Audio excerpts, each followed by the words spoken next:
Oh, all right, thanks. Please go ahead. All right, hello.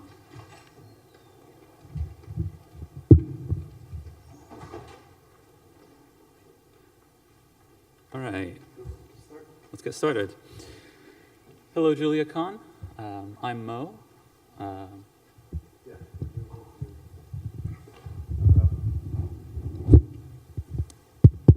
right, let's try that again.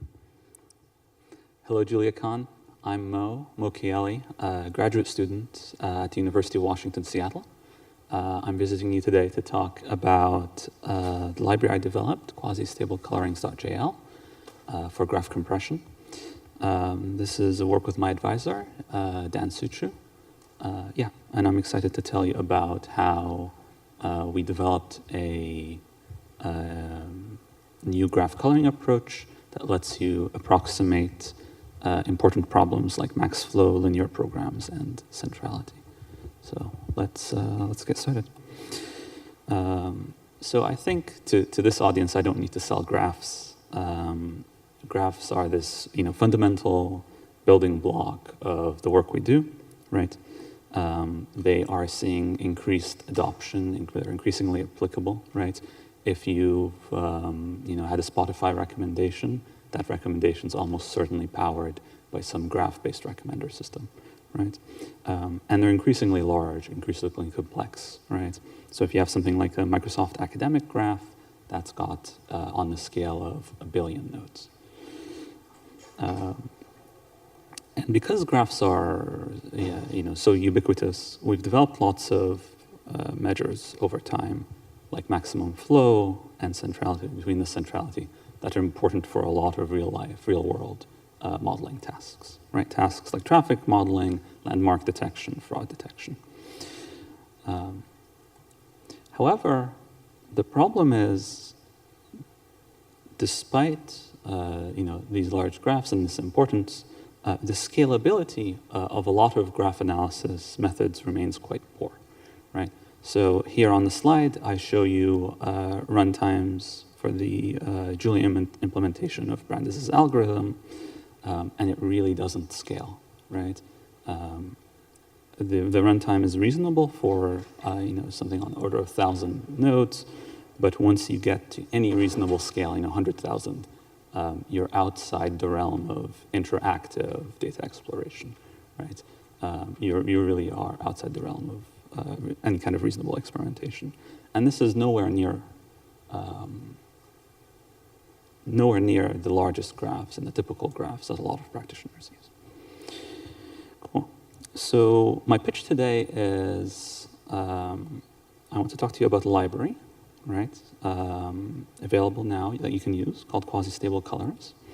The reason you might want to use this library is it's an implementation of this graph approximation approach we've developed at the University of Washington, which lets you achieve a 10 to more typically 100x speedup if you can accept some error in your application, right? So we see an average error of about 15% on a lot of benchmarks, where as long as that's within a tolerable parameter, and for a lot of these problems like traffic modeling, that's absolutely tolerable, right? You would absolutely take that to get some kind of interactive or reasonable speeds. Cool. The work I'm about to show you, I'm going to focus today on the actual library, the underlying theory, and the experiments are in this paper to be presented at VLDB, the Very Large Databases Conference, in August. So you're always welcome to take a look at that if you're curious about the details. I'll talk mostly about the interface today and the high-level ideas. If there's time and interest, we can talk about the algorithms too. Okay. So the library has a API that looks something like this, right?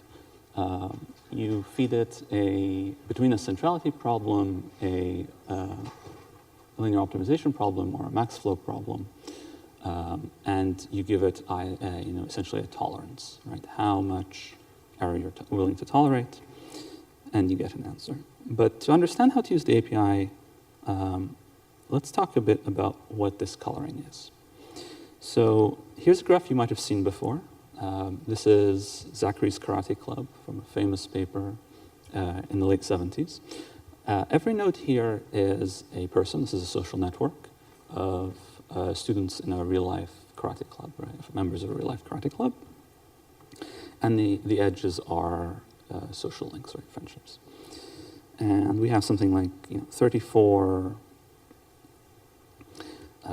students, 34 people, and 78 friendships. Now, what you might do is you have a graph like this, right? You could use the library, right? You could call this QColor function.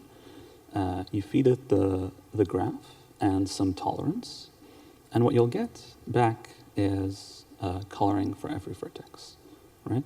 So, and I'll say for this audience, when I say coloring, don't think proper vertex coloring, right? Don't think something like related to 3SAT. This is much closer to color refinement, if that rings a bell. If it doesn't, well, I'm glad you're safe. But the way to look at these colors, right, is I give two nodes the same color if the distributions of their neighbors have the same color, right? Allowing for a fudge factor defined by Q, right? So if we look at the green nodes, right, you'll find that the green nodes have the property of having always a link to the orange nodes, right? Whereas, for example, the orange nodes don't have links to other orange nodes. Okay? If I am to write this more formally, maybe this would help, right? Quasi-stable coloring is a partition of the nodes, right? Such that the following property holds, right?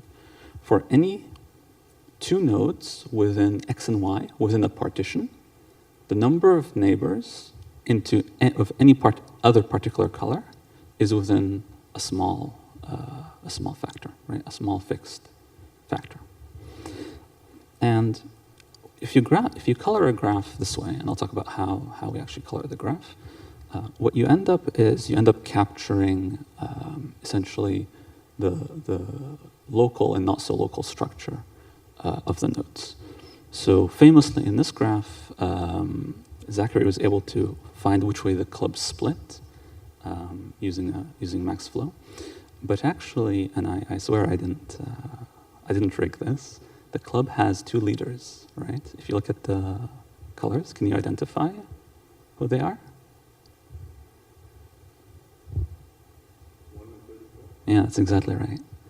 So because the leaders in the club have this very kind of unique place in the structure, right?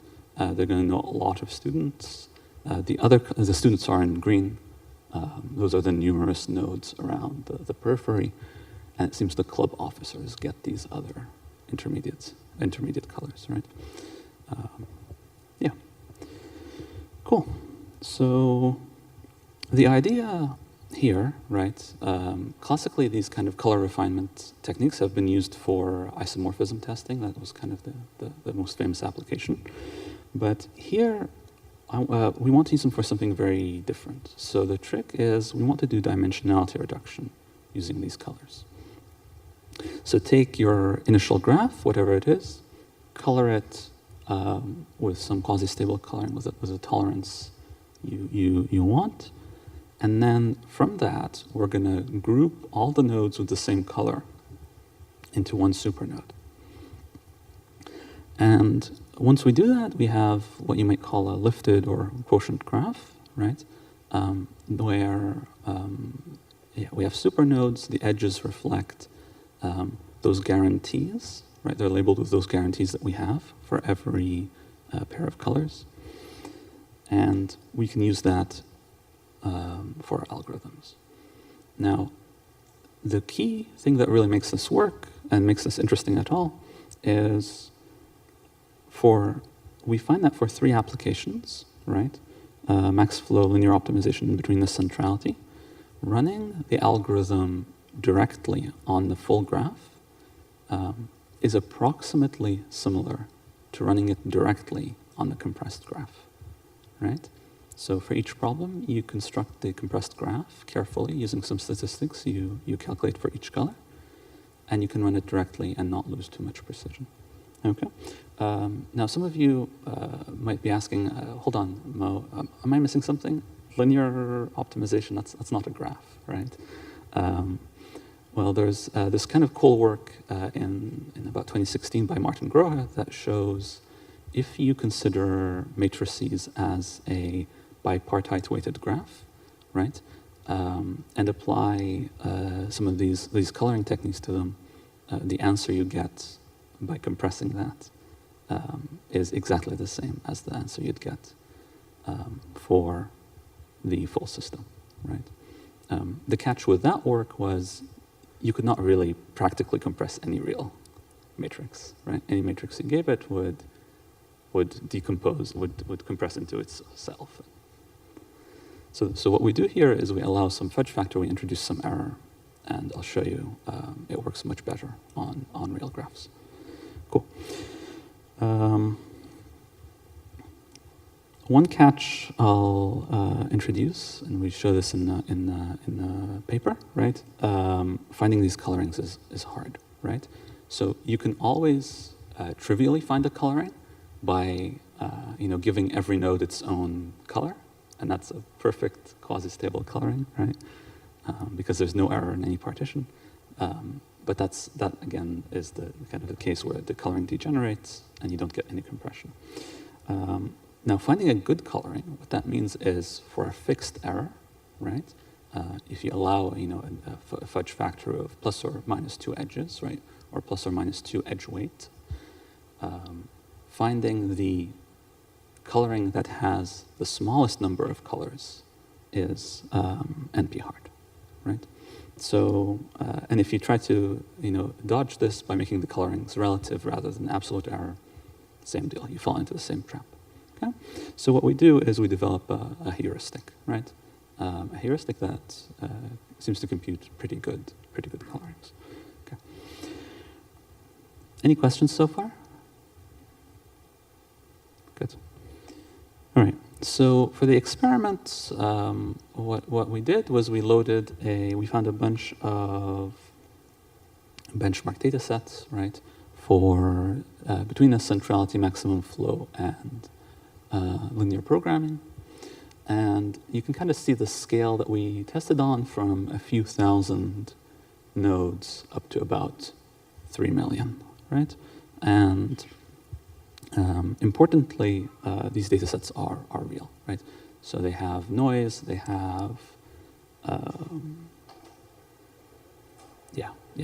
exactly. Cool. So kind of the slide where it shows what kind of the trade-off is. This is the important slide if you want to use this, right? Is this one. And the way you want to read this is, if we focus on the top figure first, right, I'm showing you the speed versus accuracy trade-off. So on the x-axis, I have the runtime as a percentage of the baseline, right? So 1.0, that's 1%, or 100x speed up, right? And here I'm counting, of course, both the time taken to color the graph, compress it, and run the algorithm on the compressed graph, okay? Now, on the y-axis, for A and B, you see relative error, right? So the lowest possible is 1.0. You get exactly the same answer. And for example, 1.2 is a 20% relative error. For the between the centrality, what I'm showing you is the correlation between the ground truth answers and the compressed answers. The best possible score is 1, of course. So for example, a 0.95, that's a 0.9 Spearman's row. Cool. So what we find is across these different tasks and across the sizes of the data sets, right, you get very favorable compression at 1% of the runtime, right, 100x. Across all of these, the average error is about 12, 15%, right? And what's really cool is if we now look at the lower graph, I'm showing you the same y-axis, but on the x-axis, I'm showing you the number of colors we've had to use. All right? And recall these graphs are quite large, right? They're in hundreds of thousands, typically, of nodes. And what we find is using just no more than a few hundred colors, you can really capture the important parts of the structure for these specific problems, right? And here I'm showing you the kind of the estimates, the best estimate from this method. The paper shows also we establish bounds, right? There's upper and lower bounds for the errors, but those are not implemented in the library yet. Cool. Any question about?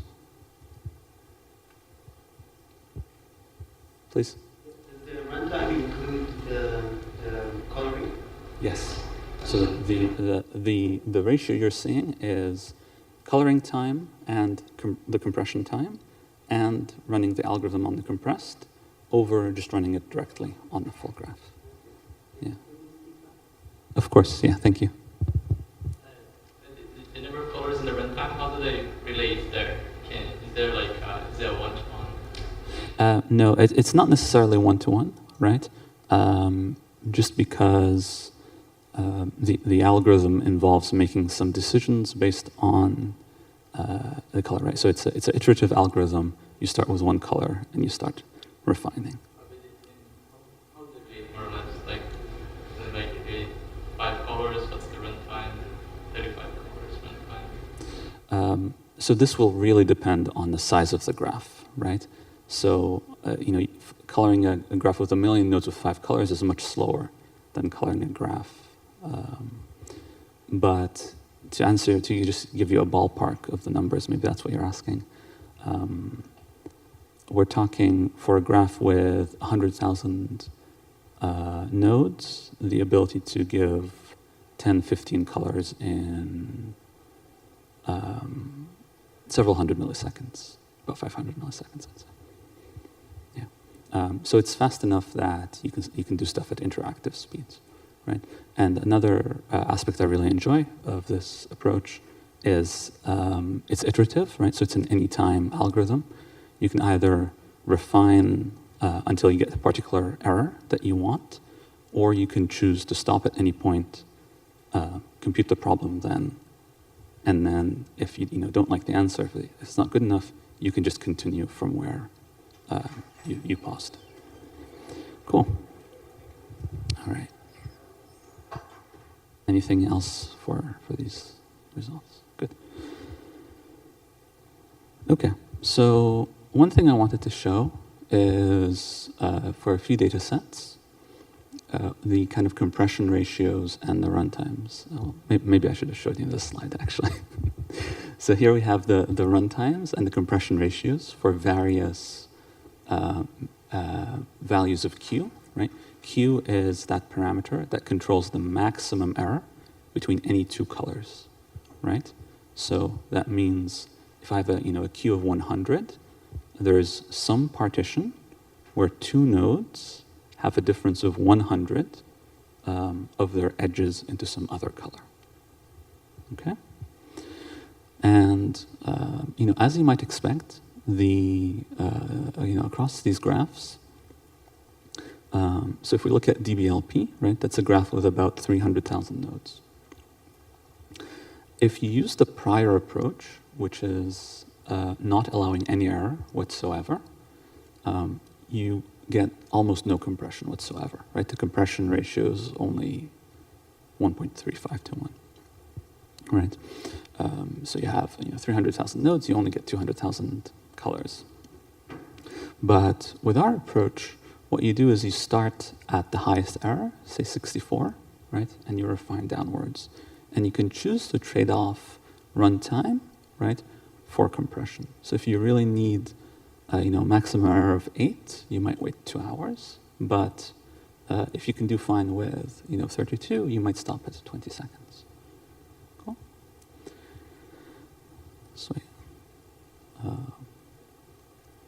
And you can kind of see where even though we bound the maximum error for our sort of theoretical guarantees, the average error, right? The average error is much smaller between two colors, right? So for DBLP, if we look at Q equals 8, right, the average error is 0.06. So between any two colors, right, say the red color, if you look at two nodes in the red color, the number of edges they will have into green will differ by, on average, 0.06 edges. So the average performance we see is quite a bit better than the bounds require. Cool. Now, one thing you might ask is, sure, this is cool, right? There's this one technique that can accelerate a bunch of applications. How does it compare to the domain-specific approximation, right? Because if I'm a sort of domain expert, I'm some kind of analyst, I might be fine with just using I only want to do max flow. I might use something just for that, or only centrality. So if we look at centrality, we compare in these slides an approximate algorithm, the RK algorithm for between the centrality, to our approach, right? So the way to read this is at the first half of the figure.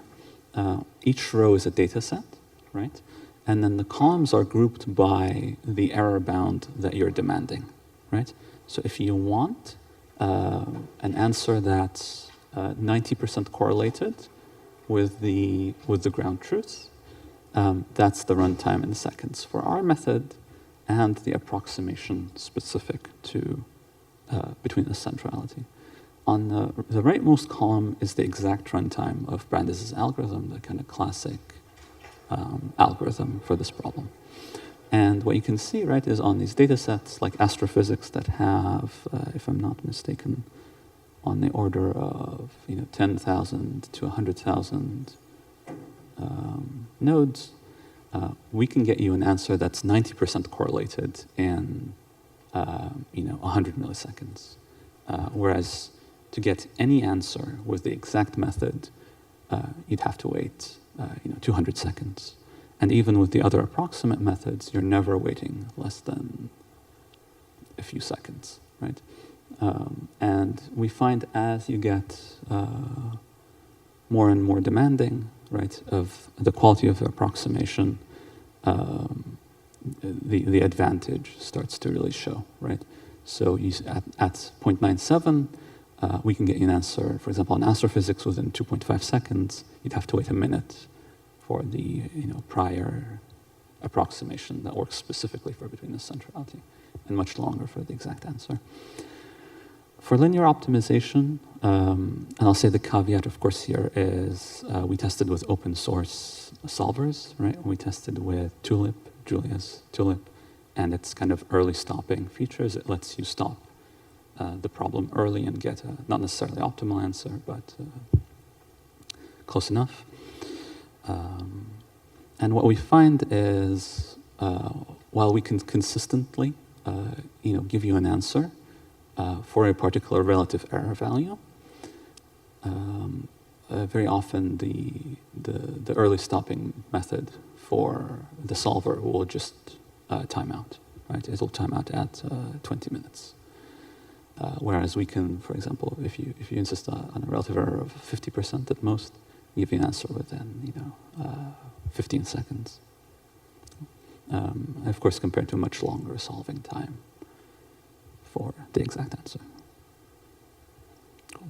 Any questions here? Sweet. Okay. I might skip over this slide. It's just to show that the coloring is robust. So you have a particular coloring, and you start adding noise. So maybe the graph changes a little bit over time. The coloring will be able to adapt, and it won't experience this degeneration that some other approaches have. Cool. Okay. Since we have about 5 minutes left, I might just recap here. So find the implementation on GitHub. There is tutorial documentation, all sorts of good stuff hosted on the official docs. There's some notebooks for you to play with. All the experiment code is open source. You can also access it, install it, of course, with that command. And if you have potential applications, if you use MaxFlow or centrality, similar problems in your work, talk to me. I'd love to find potential applications for this. Well, I'll stop here and take questions.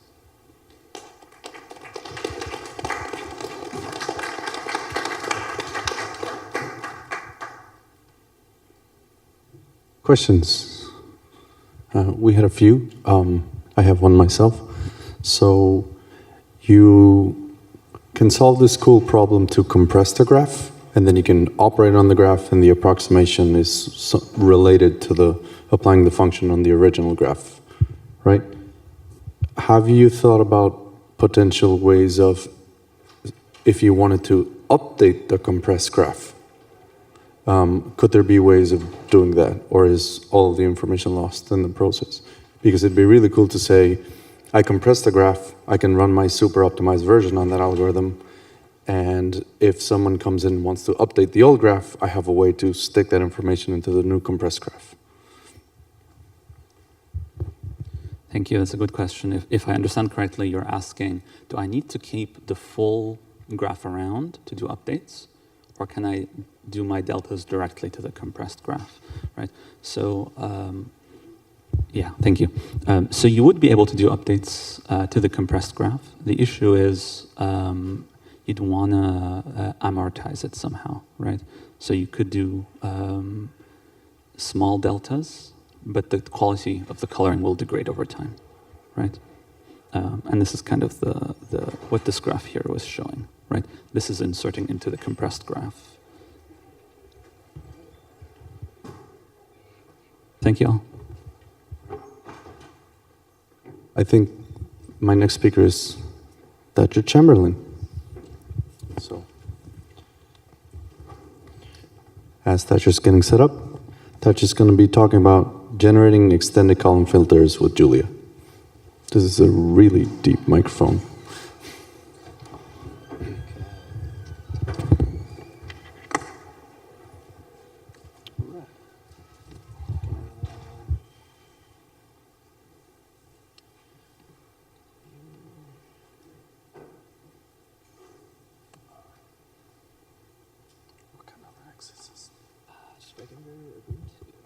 There we go. You can see your desktop. Okay. How's that size? Great. And could you hold this up a bit so that it's closer to your... Sure. Oh, there we go. Okay. I'll get started. My name is Thatcher Chamberlain, and I wrote a package called tinyekfgen.jl. It's for generating Kalman filters that I, in particular, use on a satellite, but it's very general for a lot of things. So this is this new package. I actually tried to register it earlier this week, so I think it's in the CI pipeline right now. So maybe by the end of the talk, you'll be able to download it. I'd just like to tell you a bit about it today. So I want to go through a little background on EKFs, what these extended Kalman filters are, why I in particular wanted one, how I found this one called tinyekf. That's actually a C library that I'm using, and then how Julia and Symbolics factors into that, and maybe a little demo at the end. So I work at a company called Link. We're a satellite company. And when I joined a couple of years ago, we needed to make a spacecraft attitude determination system. So you have these sensors, magnetometers, gyros, kind of want to fuse them into like an orientation estimate of this satellite. Kind of not trivial to do. You can't measure it straight off without like a star tracker, which we didn't want to use at first. But this extended Kalman filter is a sort of a structure that'll let you do this kind of thing really easily. You can use these EKFs for a number of things. One is state estimation just in general. Doesn't really work on problems with hard constraints, but in general, if you can have something that has a nice, smooth, like differential equation, you should be all set. It's used a lot in drones, so if you have a quadcopter or a little airplane, it definitely has an EKF in it. It's pretty standard for satellites, so you'll see them there. GPS chips use EKFs inside to figure out your position from pseudo ranges from the GPS constellation. And kind of anytime you see sensor fusion, there's an EKF or similar thing there. The EKF is actually like the nonlinear version of just this thing called the regular Kalman filter. It's a recursive linear filter used for estimating a state from noisy measurements in a system model. So you need to have a model of your system, differential equation would work, and then you're going to be taking some noisy measurements and updating your state from them. You're just going to have this estimated future state that you'll get from your current estimated state and some measurements and a vector h. Then you're also going to need a state transition matrix, call that big F, and a matrix that relates your state to these observations that you'll be taking. So in my case, that might be what I think a magnetic field might be from a certain orientation that I'm in. There's also these noise matrices. I'm not going to really touch on them here, but they're called Q and R, and they describe how much noise is going to be present in your observations and in your state model. And if you have all these things, you get them together, you feed in measurements, this estimated state should converge on the real state that you can't actually measure. Extended Kalman filters are an extension of the Kalman filter. Same equation, same process. The main difference is these constant matrices, F and H, are now functions of your state. So things are no longer linear. There's not the same guarantees the Kalman filter has. And we're going to have to recompute these matrices on each step of the filter. In our cases here, big F is actually the derivative with respect to the current state of the future state, and big H is the derivative with respect to the current state of the predicted measurements. So for the situation I was in, I decided this is going to work, put this on a satellite. The other constraints I had in this project were the need for compatibility with C programs. That's what we run. Can't be allocating memory, so C is pretty good for that. At the time, I was the only one working on the project, so had to use time effectively and didn't want to be writing out huge matrix products in C. That'd be a lot of time. Also, odds are I wouldn't get it right the first time, so I wanted to be able to iterate quickly on different kind of models that I might encounter. I found a good way to do this was TinyEKF. This is a C library from someone named Simon Levy. It's on GitHub. It's great. It's MIT licensed, so easy to use. It's actually designed to run on like Arduino microcontrollers, so very lightweight. I wanted to run this on a Linux computer, so should be no problem in terms of resources. He mostly used it for quadcopters, so I think that should work well for the satellites.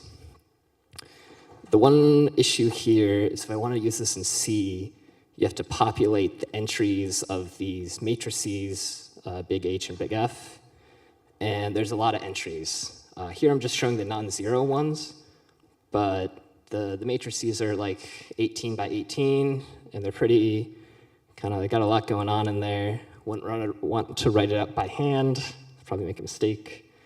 So we're going to use Julia and symbolics to kind of emit this code for us compile it into the C, and then good to go. Yeah, so the plan is get Julia to generate this C code for us for these big matrices. I've been using Julia. I actually learned it in a linear algebra class here, which is kind of fun. And I was also struck by the symbolic programming capabilities that seemed pretty great. Other options that we were exploring at the time are MATLAB, Mathematica, and Octave, but it's a lot harder to run those in CI and on the satellites if we wanted to. I'd also used SCM utils before. I don't know if anyone's seen that, but it's in Scheme, which is cool, but hard to use. And I was also intrigued by, at the time, the multiple backends for the symbolic stuff. So I ended up using SimEngine. If I was doing this again today, I'd like to do it in symbolics. So that might be some future work. I can't say too much about how this worked, but it did work. It's really cool. It's flying in space. With data having run this a bit, we were able to refine the EKF over time and change the code gen a bit, and it continues to work.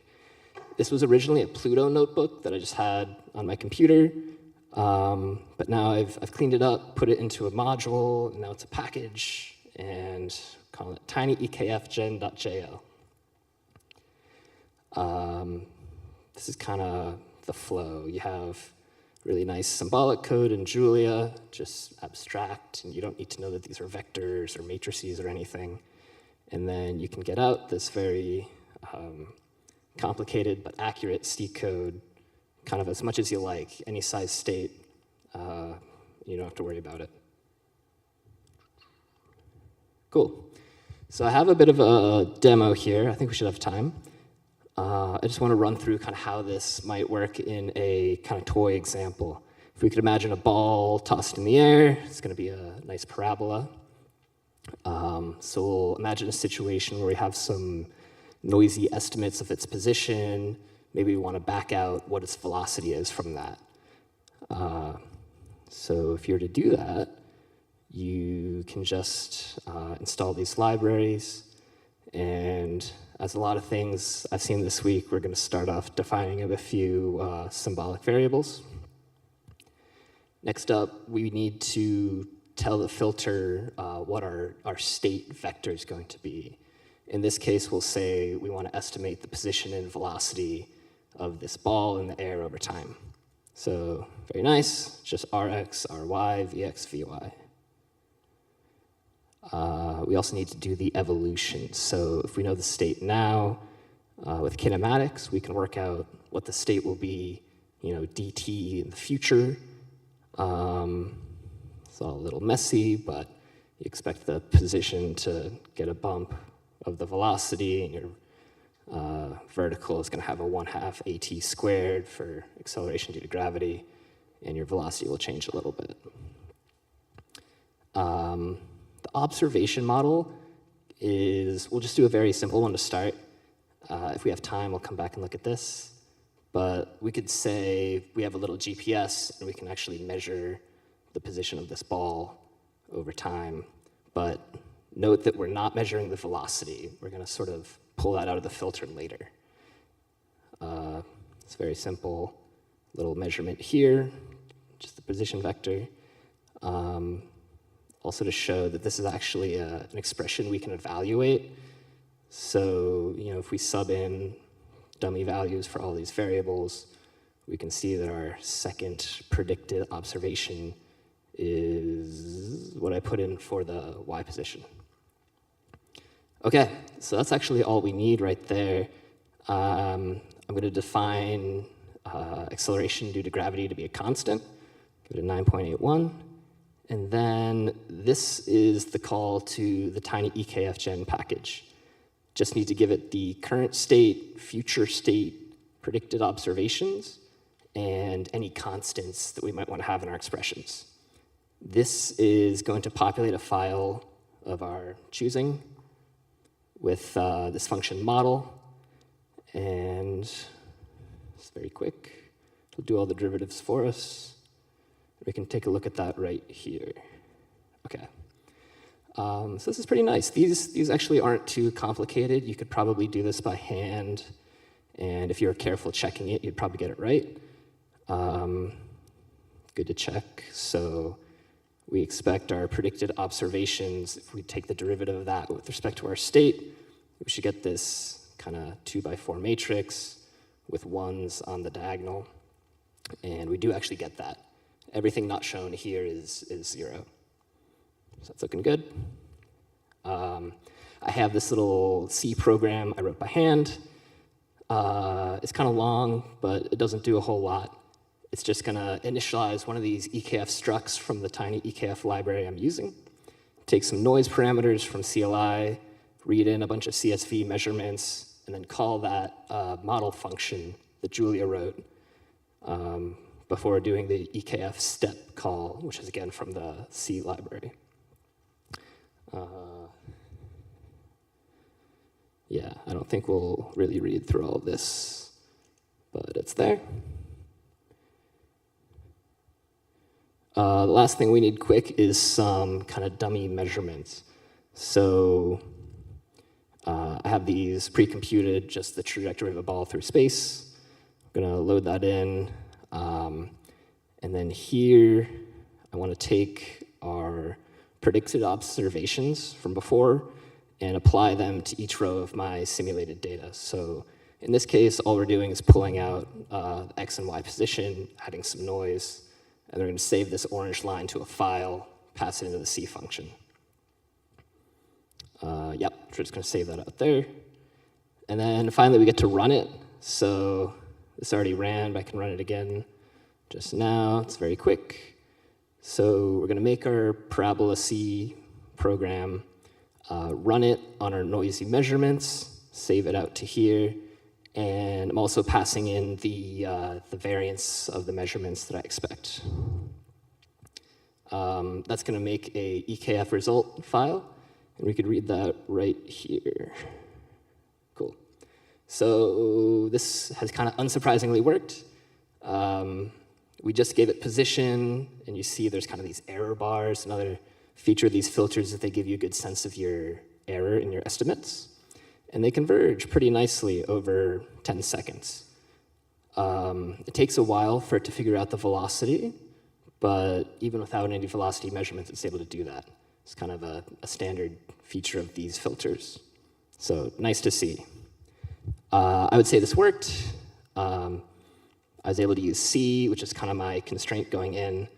I was able to write this by myself pretty quick, but it's unclear from this demo, how quickly you could iterate.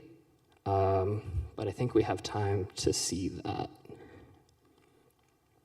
So I kind of want to do this again, but I'm going to actually change the observation model.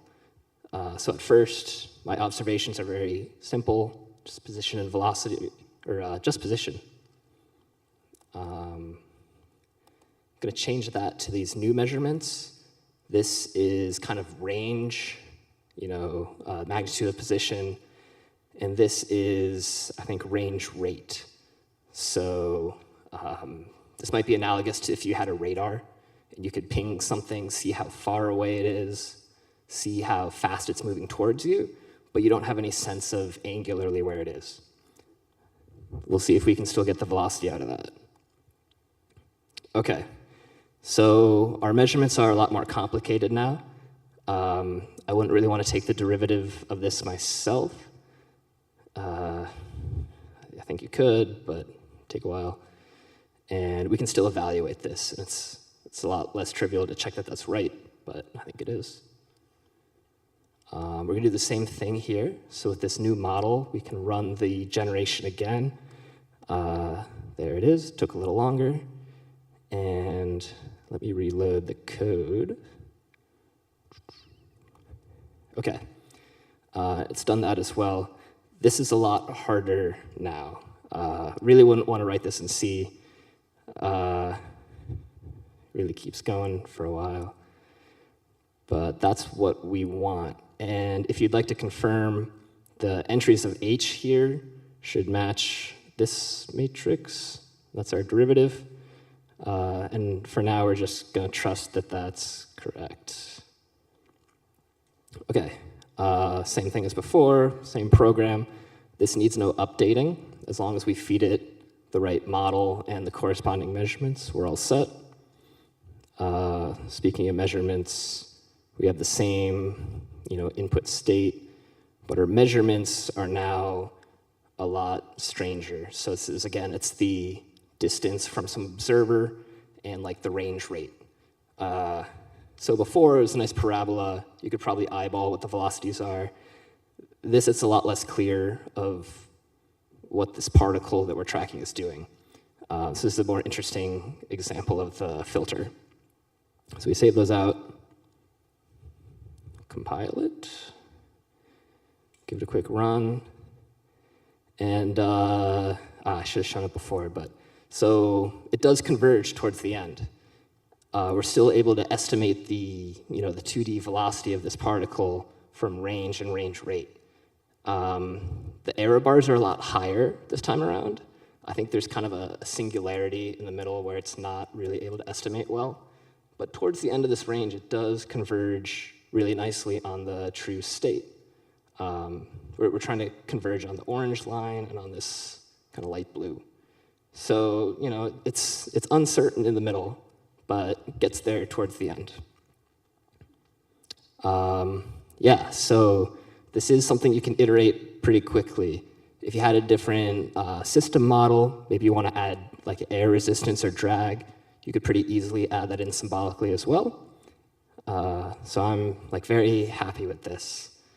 We got these matrices, 2 different kind of measurements very quickly, and no math by hand. Cool. So the state of the package is I was hoping it'd be released by now. I sent it on Monday, so maybe by sometime today it'll be available on GitHub, or it's on GitHub now, might be in the general registry soon. It's still pretty in work. This has been an internal tool for a while, and it's just going out into public, so it's pretty specific to our use case at the moment, but it does work in space, so I'm pretty convinced by that. It's very possible that if you tried to run it on an aircraft or a chemical reactor, there's some edge case that we could find that maybe it needs a little work. There's definitely features to add too. I'd like to add these noise matrices, which have sort of been skipped over here, but they can also involve some pretty big derivatives. I'd also like to replace the SciMEngine dependency with symbolics. I don't remember why SciMEngine was the way I went in the first place, but symbolics seems really fun these days. The trick is maintaining back compatibility. Since we do use this on a kind of critical system, we need to keep it that way. I also have my own code gen in here. I know symbolics has a C code gen as well. Might make sense to use that. And instead of emitting an H file, we could emit C or .o files and maybe do more kind of unit testing with C-call. I don't know how well you can see this, but this Q matrix, which I've assumed is constant, is generally not. So I'd like to kind of dynamically generate those as well. Finally, I've really enjoyed using the tiny EKF C package, but I think that need not be a requirement in the future. It could be that we code gen the entire EKF code as well from Julia, which would be kind of neat. And that's actually all I got. I think I finished up a little early here, but I'd be happy to turn it over to questions if there are any. Thanks.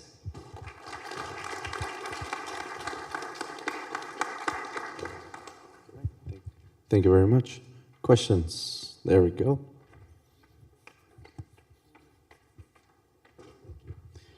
You mentioned symbolics. Do you have any plans to plug this into modeling toolkit to take models that people have already written for their plant, kind of, and use that, or anything similar. Wait.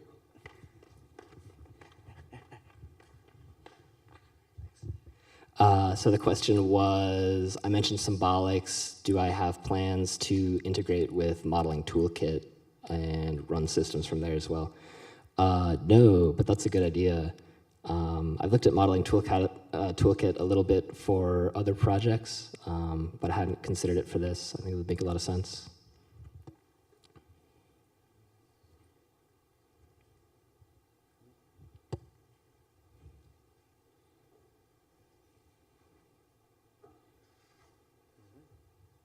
Cool.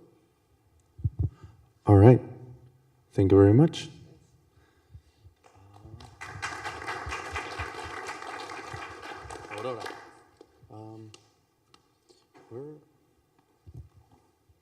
We're like 10 minutes early from when you're starting, but would you like to start getting set up? Yeah, might as well make sure you don't have any problems. So we'll have a lightning talk start in 10 minutes.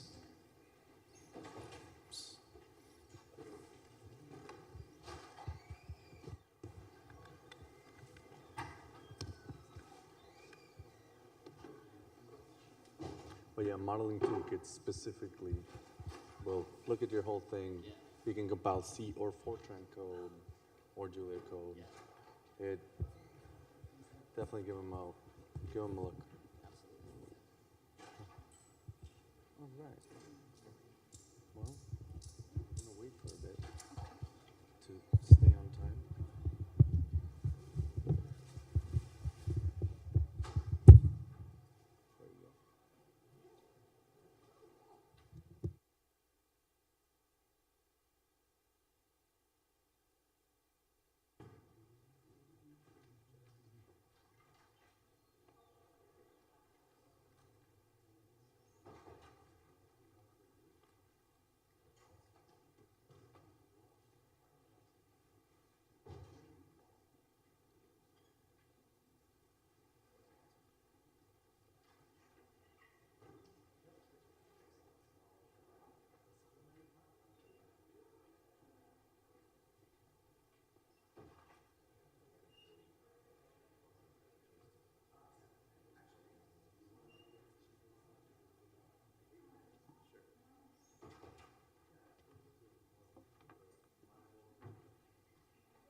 Certifying Julia.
All right. I'd like to welcome our next speaker, Aurora Rossi, with graph alignment problem within graphsoptim.jl. Thank you, Aurora. Thank you. I'm Aurora Rossi, and today I'm going to talk about the graph alignment problem within graphoptim.jl. To give you some context, when talking about graph in Julia, many of you are familiar with the Julia Graph Organization. It's a collection of graph modeling and analysis packages, and among them there is graph.jl package. Graphoptim.jl is a combination of the just mentioned graph.jl package and the jump.jl package, which is a modeling package for mathematical optimization. And the graphoptim.jl package is a work-in-progress package for graph optimization algorithm that is based on mathematical programming. And here there is the link of the repository. So in this context, I implemented two algorithms to solve the graph alignment problem, which is also known as the graph matching problem.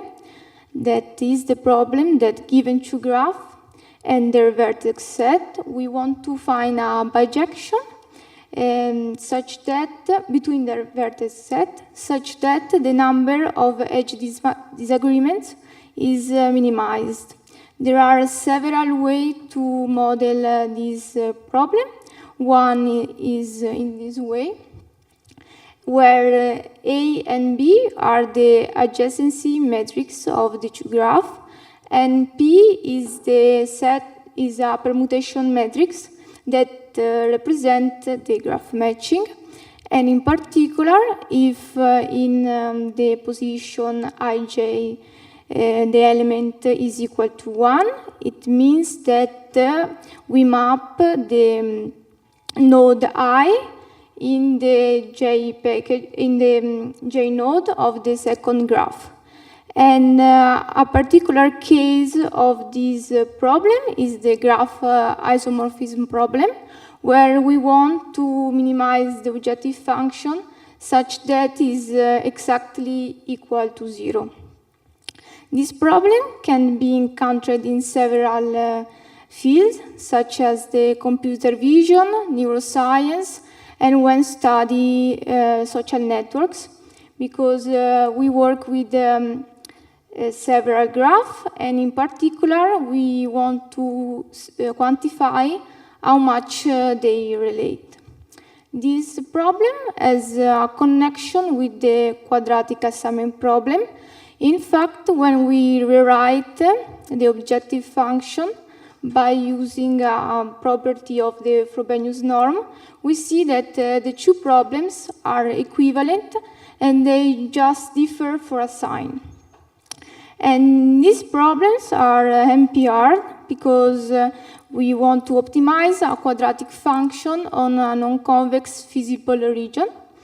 And so, to deal with these problems, we relax them by taking the convex hull of the permutation metric space.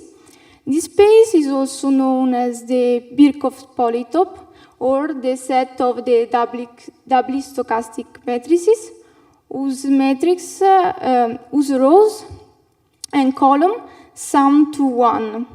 And in these ways, there is the possibility to use continuous optimization method, such as the Frank-Wolf method.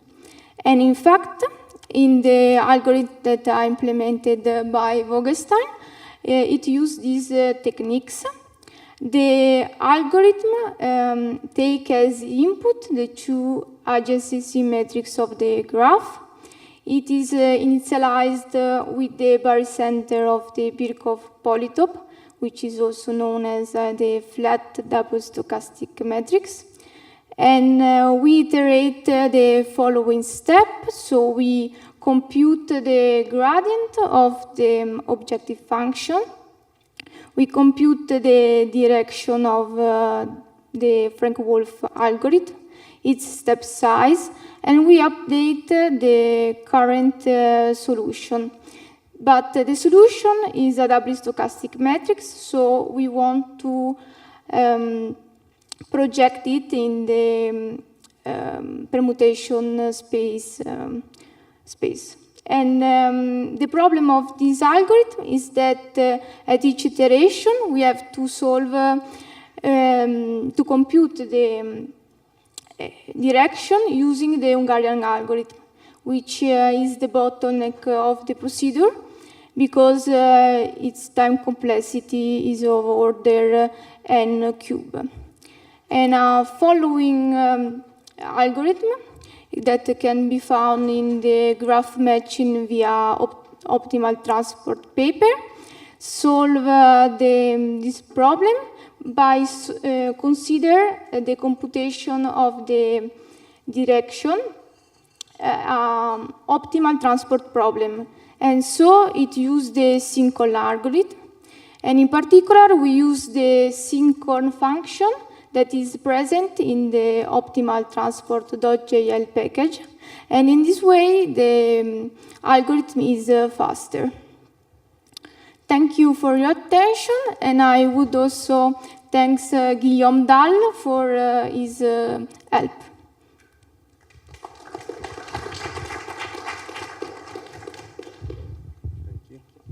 Questions? All right, I have one. What was your greatest hurdle when using Julia for this project? And how can we make it better? I didn't understand some word of the question. Can you repeat? The greatest obstacle to using Julia. Obstacle. Yeah, the hardest part about using Julia.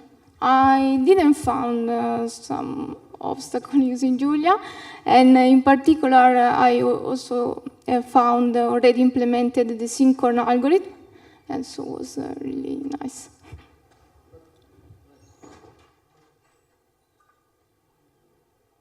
Okay, thank you. Please.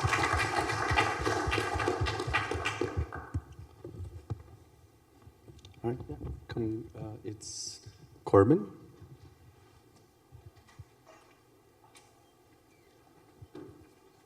We still have a few minutes before the next lightning talk, but we're getting set up early.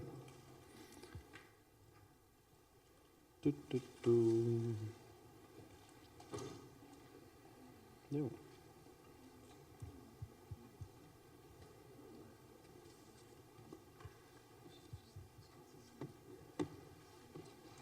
Corbin, correct? Oh, all right. Just making sure I say your name right.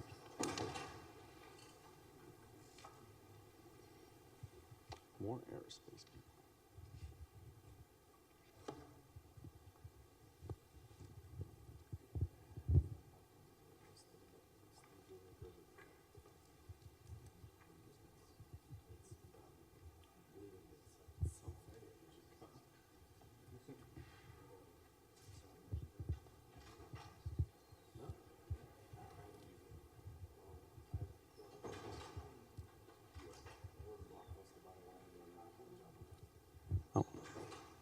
Brief commercial, because we have 4 minutes still, but if you're interested in embedded systems, perhaps you should come to the Julian Rust Birds of a Feather on Friday, which I'm chairing. Woo.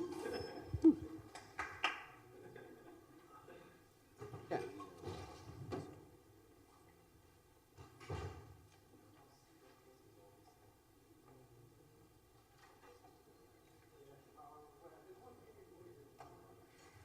But I haven't used much else. So to me, it is what it is. You can't get memory safety errors in Rust.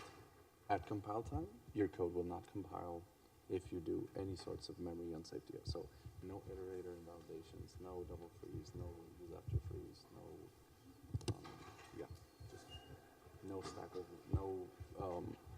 stack overflows with memory writes. That's the thing.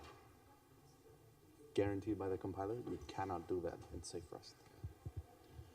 guess I think most of the stuff we do, like in aerospace, like the size of objects we make are relatively small. You know, like a vector is x, y, you know, and so it's maybe that's why we don't run into too many of those issues, because it's like we try to keep it simple from the beginning, rather than writing big algorithms that manipulate really large chunks of memory in complex ways. I don't want to derail you too much, but if you're interested, come by the booth. Yeah. We got like 3 minutes to start, and supposedly we can wait for other people, but we got enough people here. Yeah, I don't think I'm going to be that long. So. All right.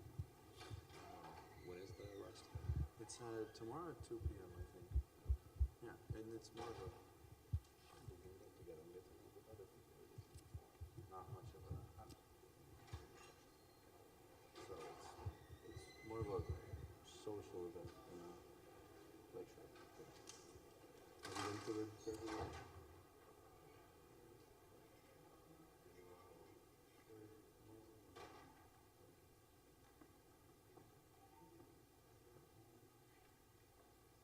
All right. I'd like to welcome our next speaker, Corbin Klett. He's going to be talking about real-time embedded systems testing with Julia. Hey everyone, my name's Corbin, and I work for Hermes Corporation. We are a startup based in Atlanta building hypersonic jets, and we've found that it is advantageous to use Julia in some of our workflows.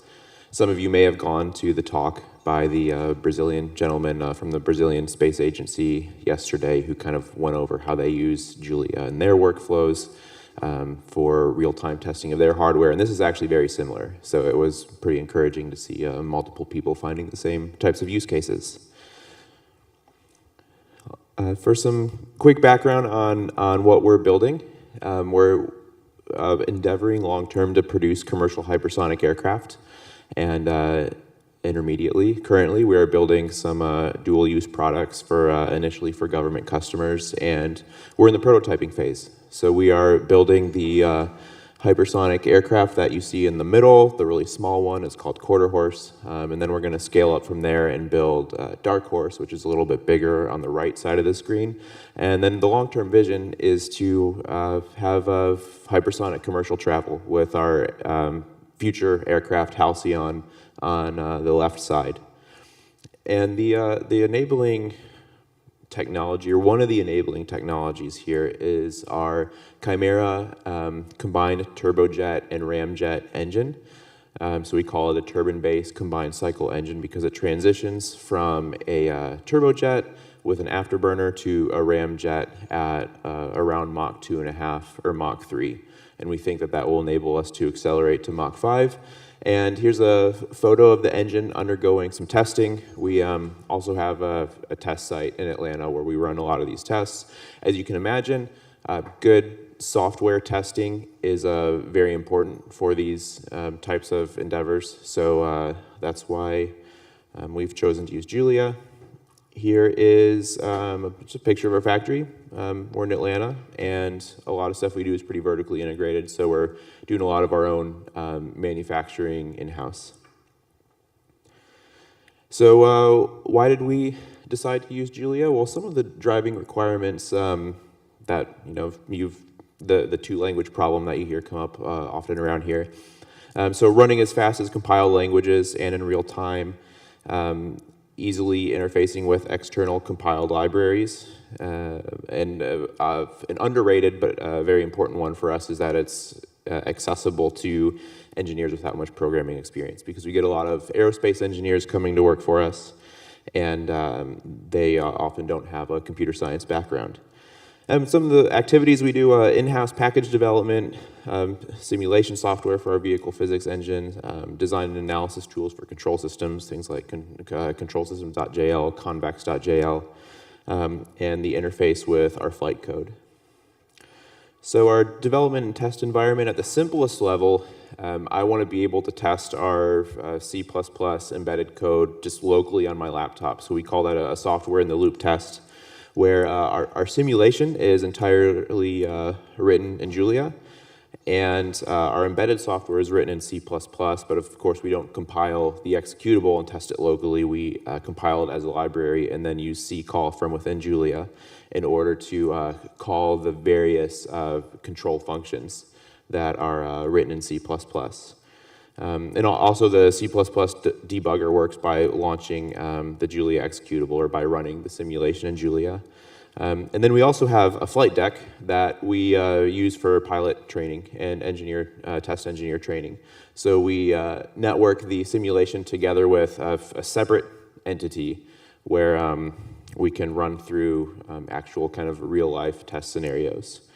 And the next layer of fidelity is hardware in the loop testing. So this is where we connect our simulation to actual avionics and sensing hardware that's on the vehicle. And that looks like our flight computer with our actual embedded executable, our data acquisition system, our inertial measurement unit, or an emulated one, our GNSS receiver, a navigation computer, and a radar altimeter. So a lot of the actual hardware that goes on the vehicle. And the interface is written in Julia to these 5 items in particular, or these 4 items in particular, a timing card, where we use C-call, a GNSS simulator, so a device that simulates where GPS satellites are in space and gives us data based on where our simulation tells us the vehicle is. We have a serial card for inertial measurement unit emulation, and also from National Instruments from their data acquisition software, and they have a package in Julia that allows us to interface with signal spoofing hardware. So when the simulation tells us that a pressure transducer is reading 100 psi, that actual signal is produced in the NI DAC and spoofed in a way that it's such that it is read realistically at however many volts that pressure transducer is putting out.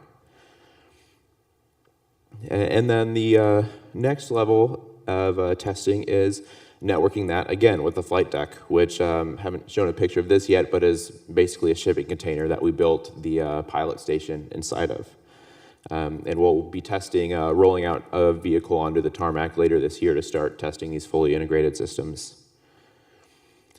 So just to give you an idea of what we do simulation-wise, nothing too fancy, just a typical kind of aircraft simulation.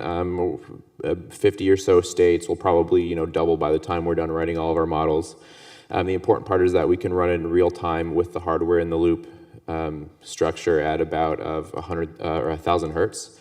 In order to do this, we had to almost entirely eliminate garbage collection. The vehicle will crash if the garbage collector runs while we're doing this.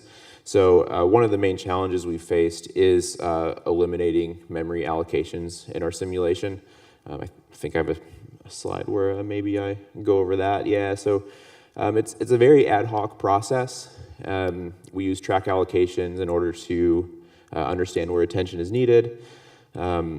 But there's a lot of guess and check. We haven't found any robust tools for type stability, traceability types of analyses. So a lot of guess and check there. We have not been able to eliminate all of our memory allocations from our simulation, but we've eliminated most of them such that the garbage collector is not called while we run, a mission duration of like 1 hour or something, where the vehicle takes off, accelerates to Mach 5, and then returns to the ground.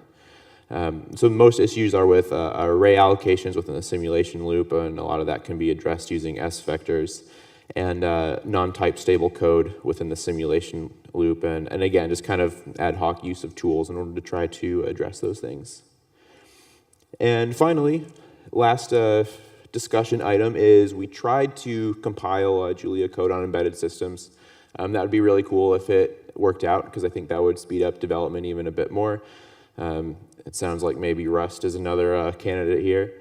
And we did this successfully, but we were unable to continue pursuing it just because of lack of insight into memory allocations, and that's consistent with stuff that I've heard from a lot of you all and your experience with these types of things. I think that might be about all I've got. Thanks for attending, and I'll take some questions.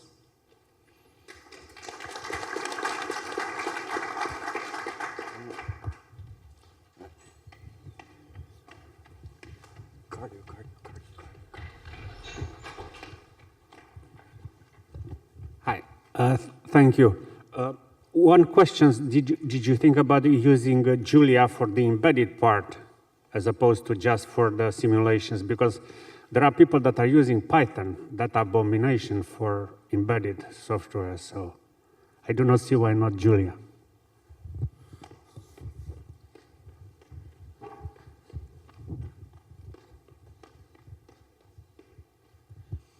Yeah, so the embedded part was attempted, and it was done successfully. We just didn't have enough insight into memory allocations in order to be confident that it would work on a vehicle that will crash if there's like a delay in the timing loop. We have to run at, at least 100 hertz very consistently.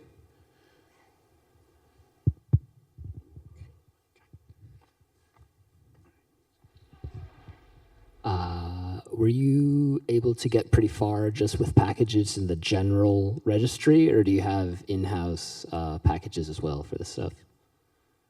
It's mostly general registry.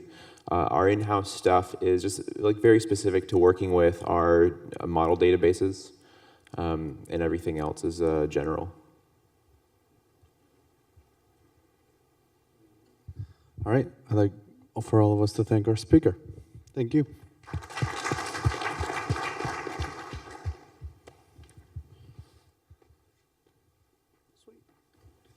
Give me that. Two microphones for both of you. Thanks. Yeah. Yeah, sweet.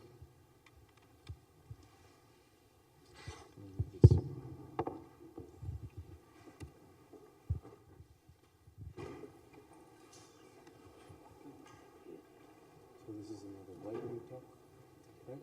Yeah.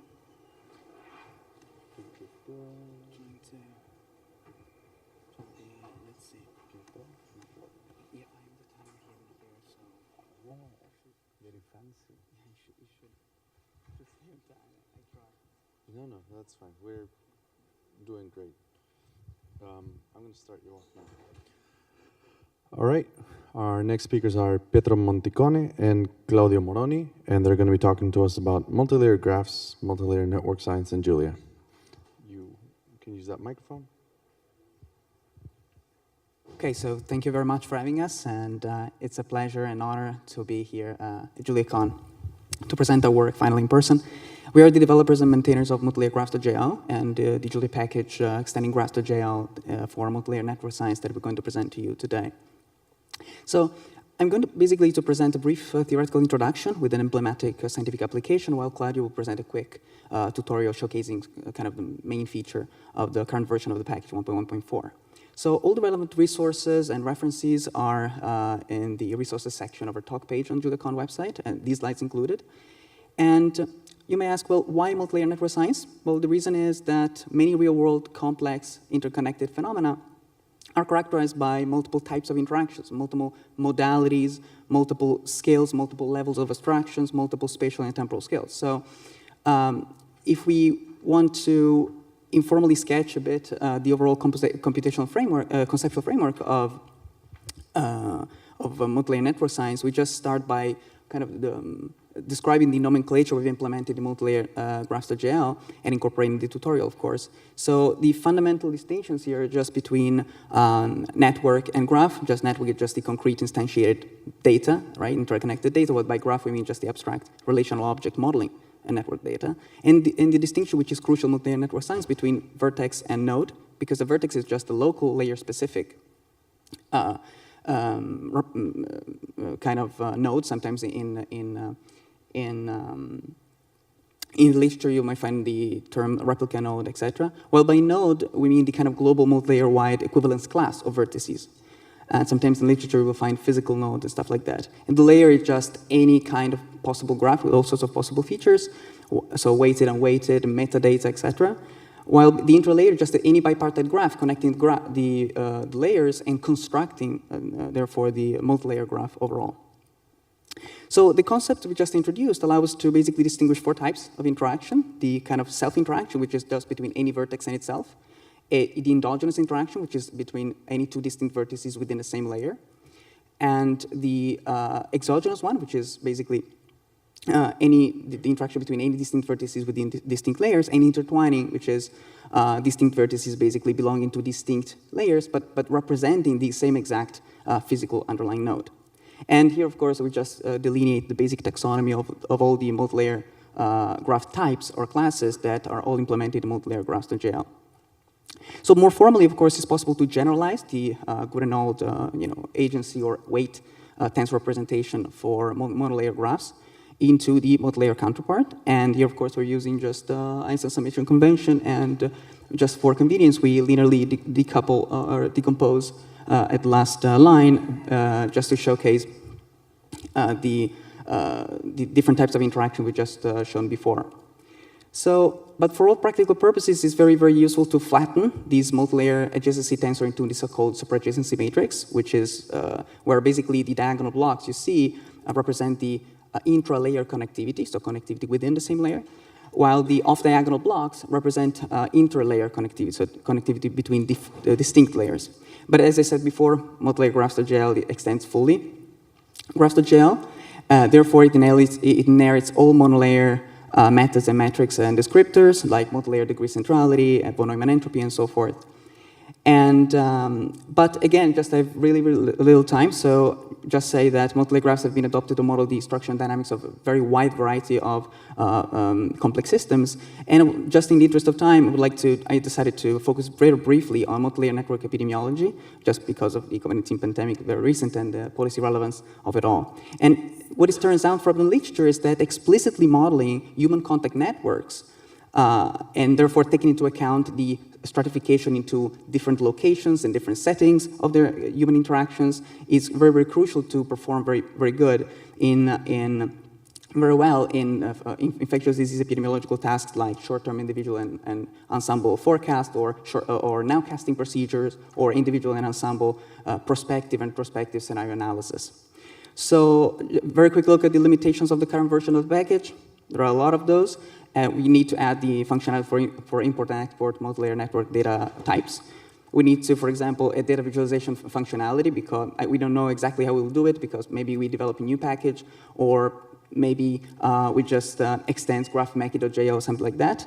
But that's kind of a few references, theoretical and applicative references, and then say that there is enough theory for now. So I just let's take a look at the tutorial by Claudio. So please.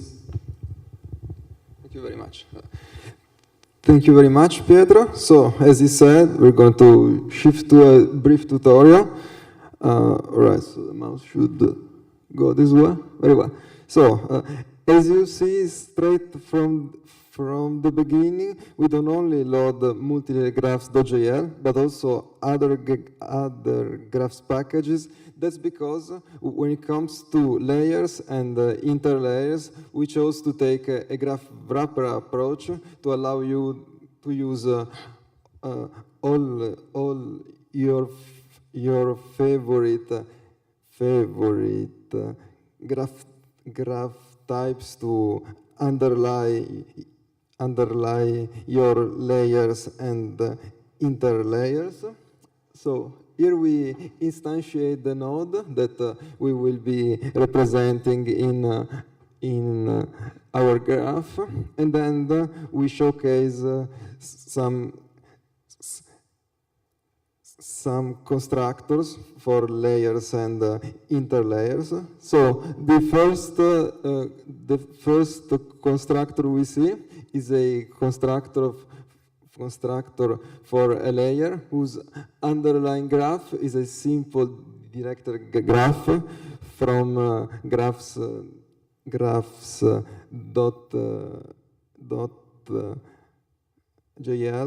and this is its name that you can later use to slice the multi-layer graph once it is constructed. These are the nodes that will be represented as vertices in this layer, and this is actually a direct configuration model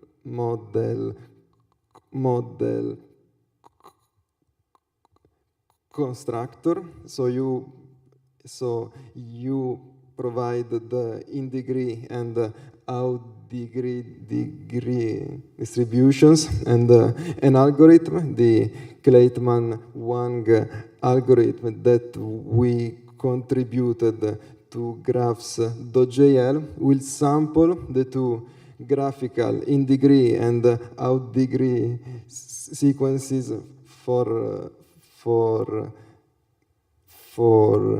this layer. The next constructor, very briefly, as an simple weighted directed graph, underline it from simple weighted graphs.jl.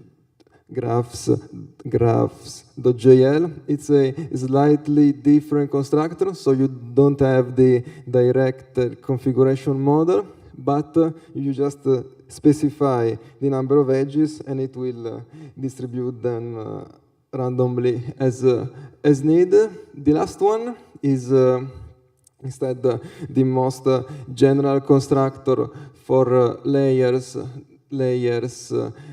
that we have, in that it allows you to specify all the details of the underlying graph as you see fit. Then you put all the layers in an ordered list. The order is important to later index the weight tensor. Then you create the interlayers very similarly to layers, so you won't spend much time on it. You put them in a list, and then you are finally ready to instantiate the multi-layer graph. Just pass the layers, interlayers. You don't have to specify all the interlayers. There may be a lot, and it's boring and a lot of work. So you just give the structure as a parameter of those interlayers you don't want to specify manually. I understand my time could be up, so we just skip to the end, where here we just perform some basic manipulation, so add node, vertices, edges. It's all compatible with graphs.jl, and in the end, when we have some metrics that we had to overload from graphs.jl in order to get consistent results from the multi-layer to the monolayer case. So, and finish, and thank you very much.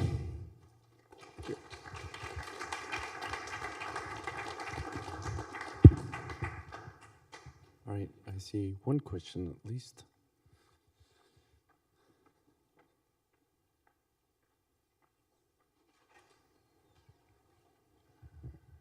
Do you have any visualization tools built in to visualize the multi-layered graphs, or do you have to use like another library? I haven't heard the questions. Oh, sorry. Do you have any visualization tools to visualize the multi-layered graphs built in to this? No, we haven't. In fact, it's an open issue. I think we put it in the beginning. So the most important open issues we have are first, the data visualization, that I can use the mouse maybe here. And the second one is to allow the user to specify multiple layers in a single aspect, and this would also allow to map hypergraphs to multi-layer graphs. So yes, so the plots are not, the visualization is not there yet. And I guess this is more like a direct question. It's okay if like can you create a layer from an adjacency matrix directly, or is that like you can give it an edge list. It's a constructor we haven't shown, but it's there. Yes. So if you can convert that to an, but also you can instantiate the underlying graph and then pass it on to the layer, interlayer. It should work. Thank you. No problem. All right, let's thank our speakers. Thank you very much. Thank you very much. I believe we have a 10-minute break before the next talk, so we're going to start again at 12:10. All right. Yeah, nobody's speaking right now? Okay, good. Great, thank you very much. Thanks, folks. Grazie mille, grazie mille. Prego, prego. All right, I'll be right back.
That is kind of the next step.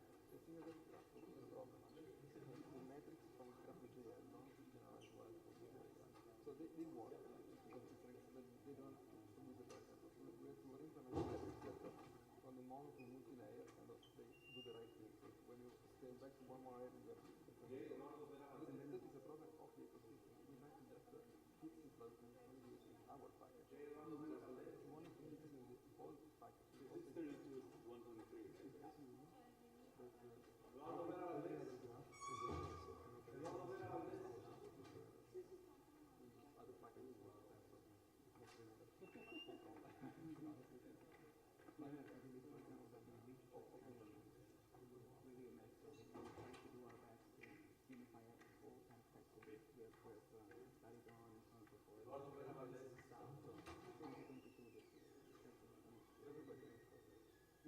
I was researching for a material graph in Julia and the SciMLCon. So I must say I'm a little bit intimidated by the whole complex stuff. Yeah, because it is. Yeah. So we thought with the domain concept, but implement them was yes, and then a lot of different conventions. For example, degree of distribution to multiple graph. Absolutely. So you can have of course, because you can have degree distribution of the entire multi-layer as a single graph. So degree distribution of single layer, degree distribution of the interlayer, or you have the degree distribution weighted by layer interlayer pair. So it's completely different conventions. Say multi-layer degree distribution doesn't mean that. I have also qualified as an cross, which is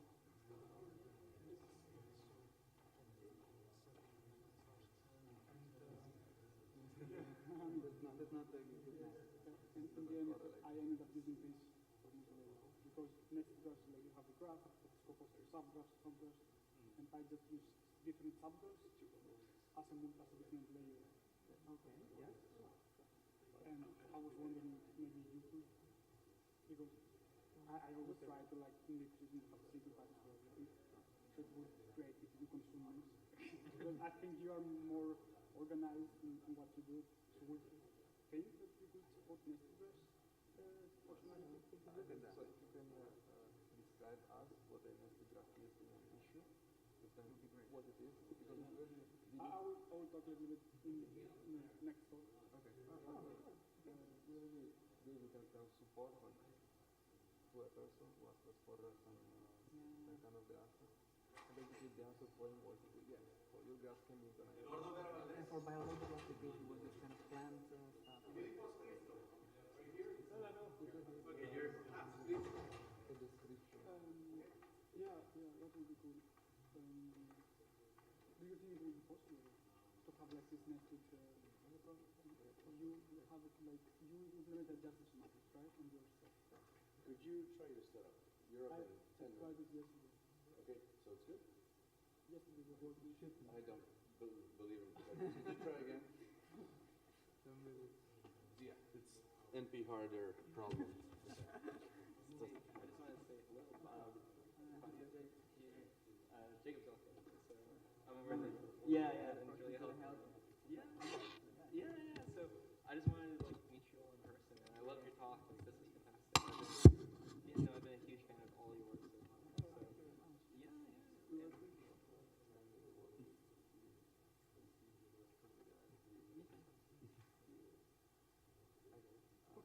Perfect.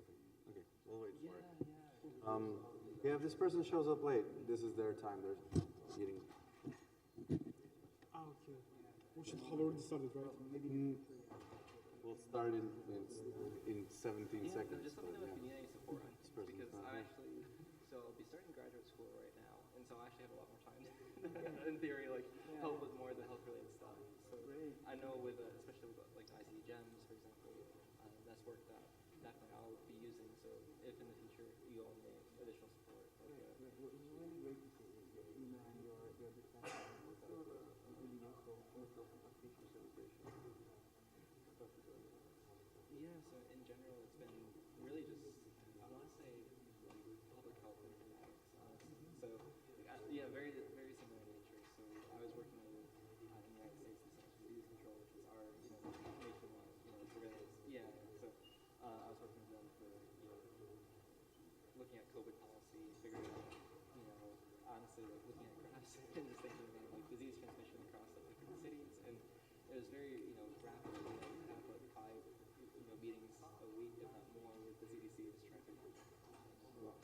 I don't want to take over the conversation, but concretely, if you're looking for graphical interfaces, so like graphical plotting, you've done this before.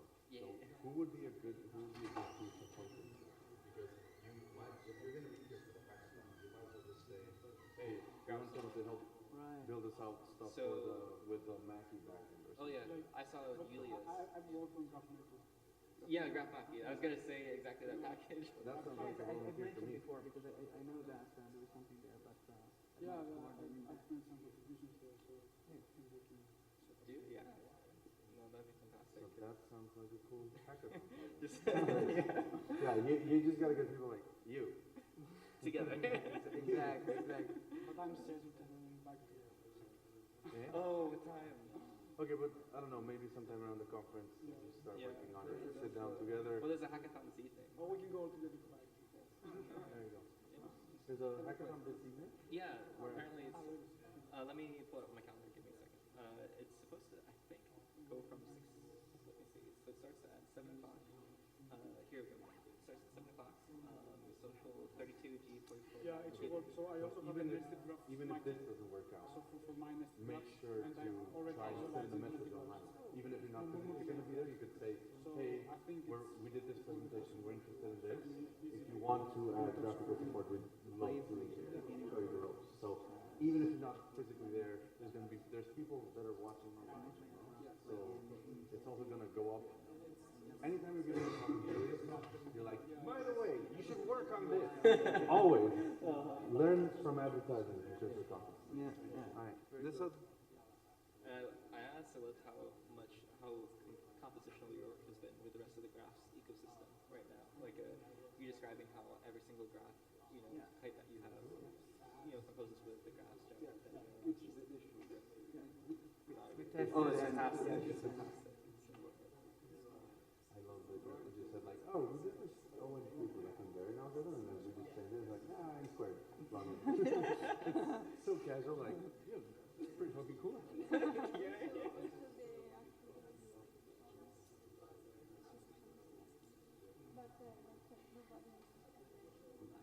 Oh.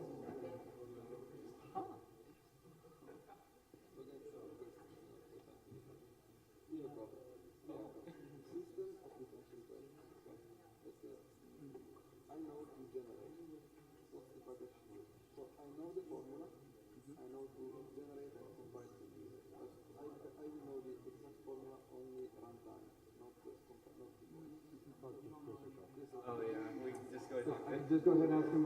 You will probably tell him to use modeling toolkit because that will allow you to, if you know the analytic solution to this formula. I know just the formula at runtime. So runtime is an input. No, this is Julia. He can turn runtime into compile time. I know. So he knows all the tricks for that. Yeah, definitely. You just solved all our issues, basically. So Yes. you should do that. But one, the timer, the time that is most likely. All right. That is still on. Never answered. Which is something which I kind of wanted to ask the Moye, the first speaker from the swap, was like, oh, we do the compression and then we do all the analysis. And I'm like, that's screaming for you to just catch the initial thing and then keep doing all the subsequent runs on that. Or not catch it, but like do all the work at compile time and then run it on the super optimizer. I mean, it's honest to take into account the compression, but you could also just say, what if we don't? Yeah. But definitely, Christopher Kalman is the guy. If not, he'll like get someone to be like, you want to talk with him? You want it? Yeah. Yeah. I was gonna say, well, would Diffie, well, what is it? Diffie2.jl? Is that the other one? Is that a package? Like, I thought that was the one. Yeah. I thought that was the one that I was thinking instead of modeling toolkit. So that's like one of the big ones that like federates all the engines. Like that's like the okay, so modeling that's the toolkit big would be one. the That's the big abstraction. like framework where you can pull in everything. Yeah. Where the But actual gets done they is just OD like, DCQ. Okay. Say something much. That's where all the classical solvers that you would know from undergrad class would be. Yeah. The more specialized or branched out versions are in other sister packages. But that's probably, if your problem is standard enough, you'll find it in OD, GCP. Yeah. Okay. You want to get started? Yeah, I could do some more minutes. Yeah, perfect. And I think from you, it's you. No, Just me. yeah, it's just you. 10 minutes? No, 10 minutes. Yeah, so. Well, 12 minutes. Yeah. All right, this is our last session before lunch break. I'd like for us to welcome Filipos Christo, who is at the University of Stuttgart. See, I said that with proper German accent. AV video, are we good? They might edit it out later. Okay.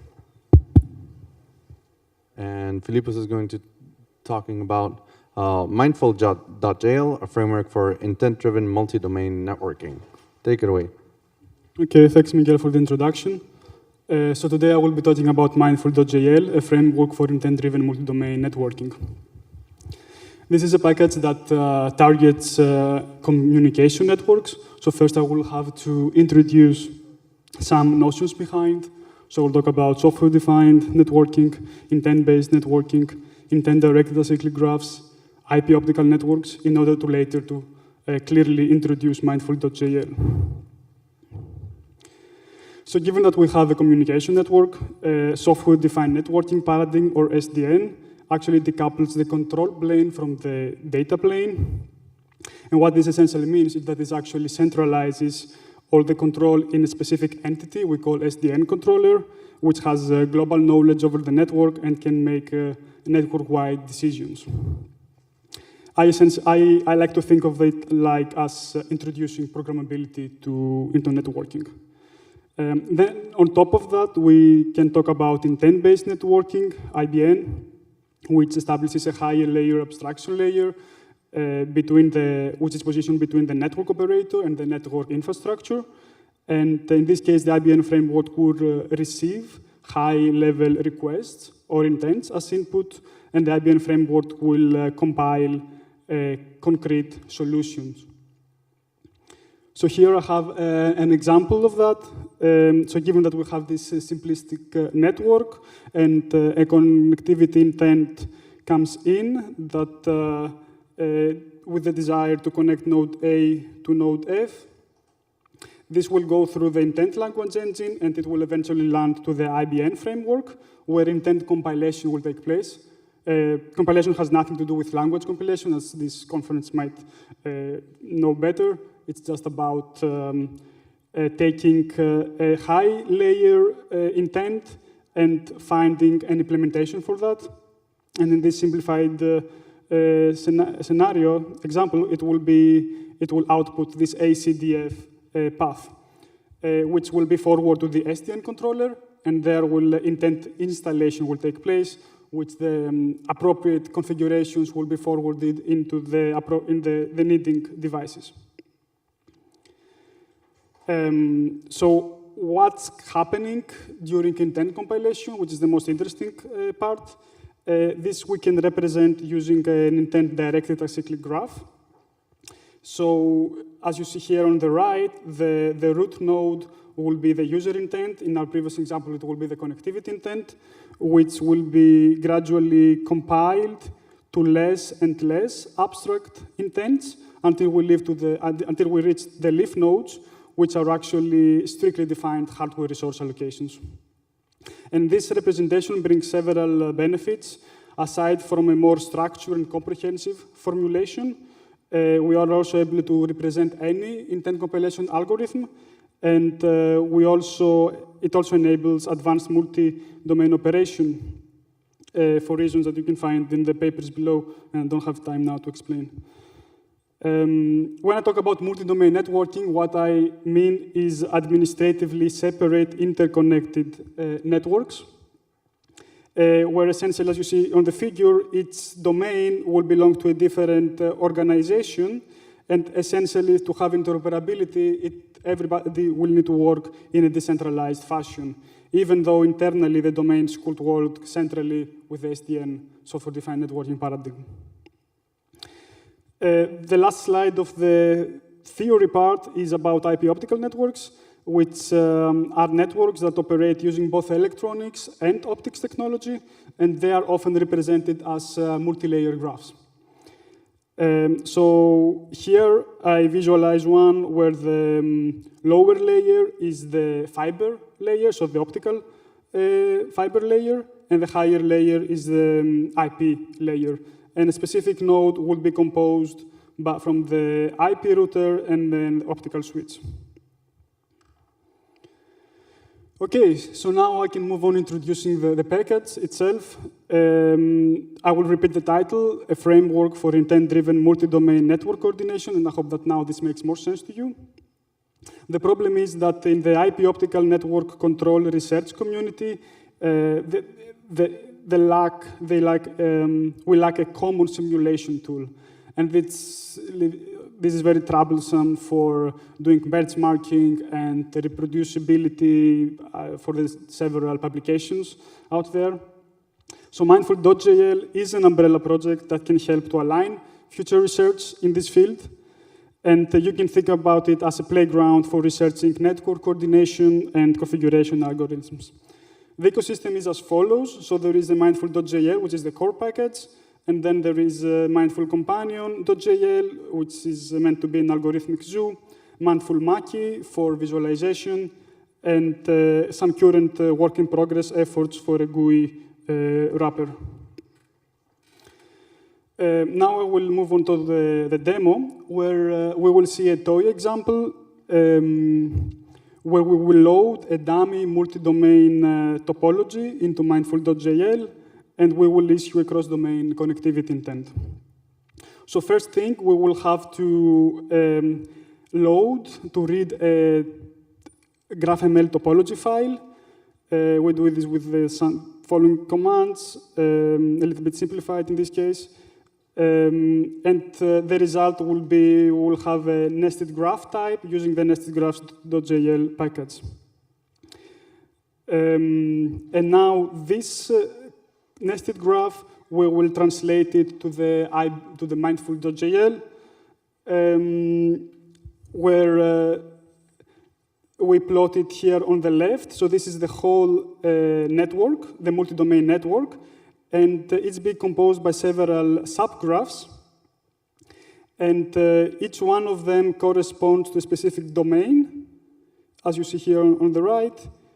And every domain, this is the IBN framework instance that needs to talk to the neighboring IBN framework instance in order to have interoperability. So now we can create the cross-domain connectivity intent.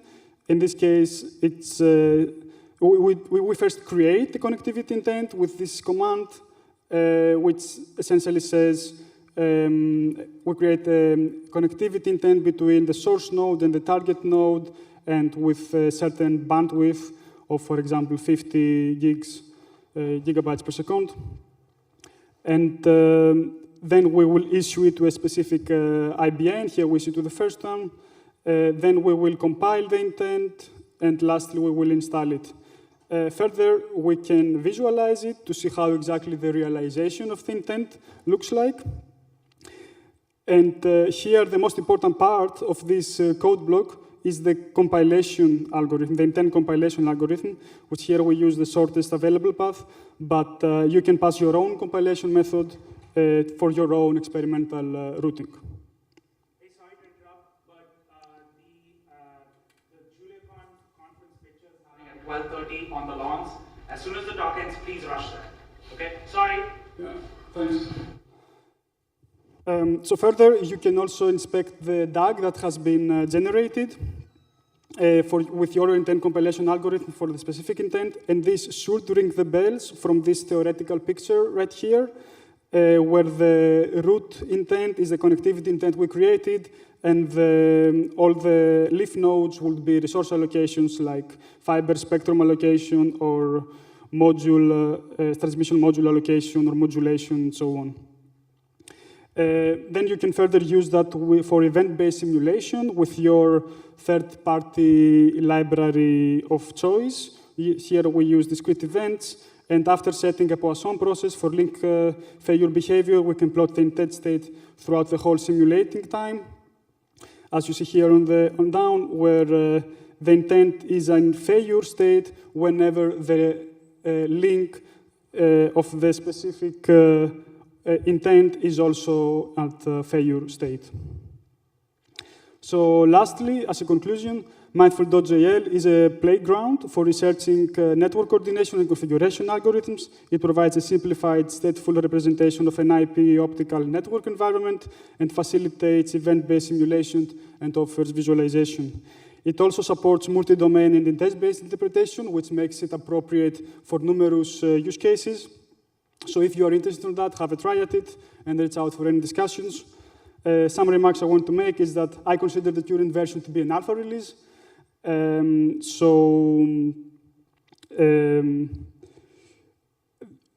Yeah, so it's an alpha release, but we have, so what I want with this presentation is actually to get the word out there, see if we can trigger any interesting discussions. And we have already plans for further progress and maintenance, and we hope that in the future we will be able to present a fully mature Mindful.jl ecosystem. Right, thank you. Thanks. I'll just leave us with a comment. That's a super cool animation setup that you have for highlighting cool stuff in your talk. So congrats, I really enjoyed it. We should really scram. So let's go. Thank you. Thanks. Turn it off. Let's go, let's go, let's go. Let's go.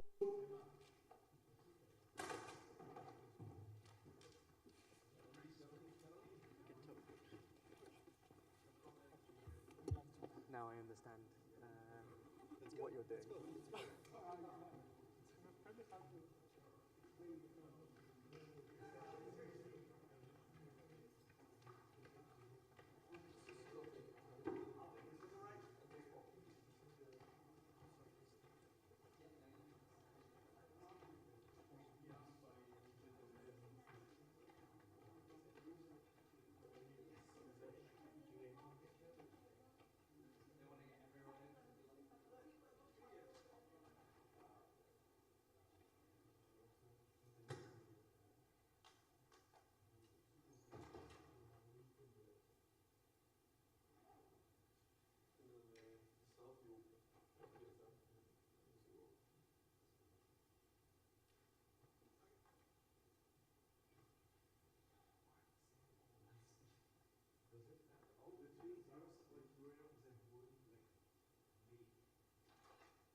Well, it was built for originally it was essentially a scientific C language, so actually a lot of the software is now scientific.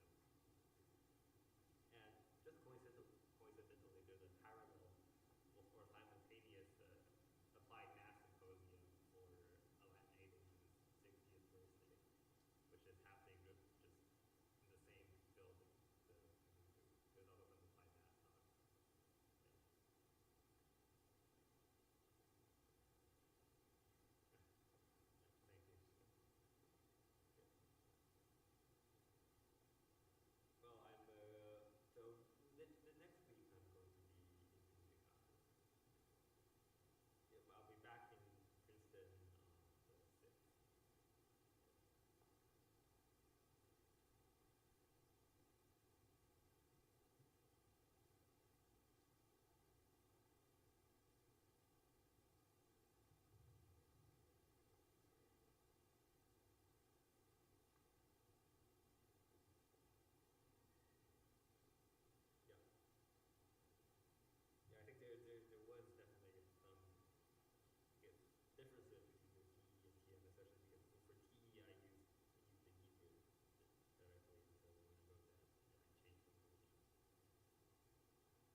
student here.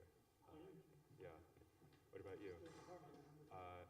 I'm with Yusuf Marzoon doing certain quantification, technically in the aerospace department, but I don't do any of that. I'm at the University of Arizona faculty. Oh, okay. I think one of my friends is tuning in actually from University of Arizona. He's what? He goes to University of Arizona for something else, but oh, really? Yeah. Anyway, so are you coming in from Tucson? Yeah. I'm coming in from. I was interning at Sandia right now. Sandia National? Yeah. Oh, I used to work at the University of Mexico. Okay. I was there for good. What group were you in? So I do. Sorry, a little haywire right now. Scientific machine learning.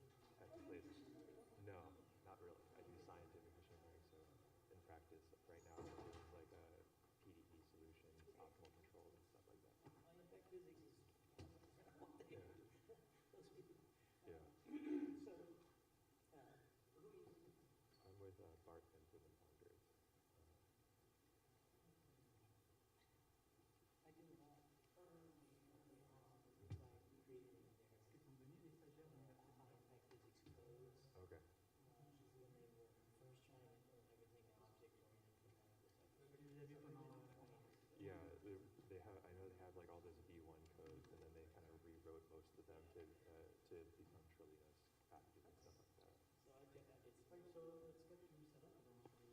Sounds good. Sorry. Yeah. So how are you? Are you enjoying the weather? That's what I was reading, but I was like, you know, it's more humid here though. It is. I was worried it was hot here. It doesn't feel like 100 degrees in New Mexico. Doesn't feel like.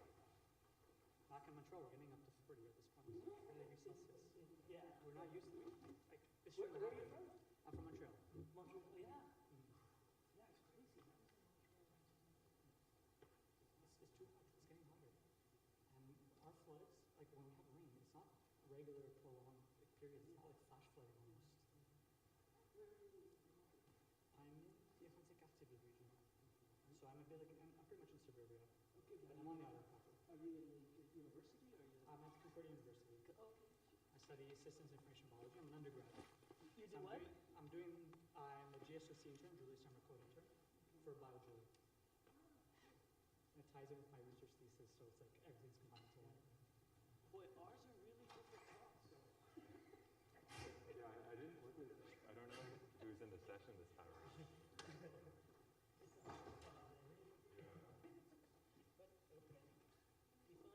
Yeah.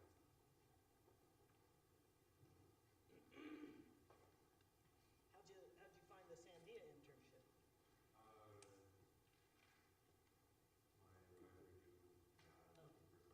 Yeah.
Hello. Oh, good. Yeah, I'm just waiting on the YouTube live stream. I don't think it's up yet. Is the AV team here, perhaps? Yeah, take your time. I have a minute or two of cruft in my presentation I can shave out.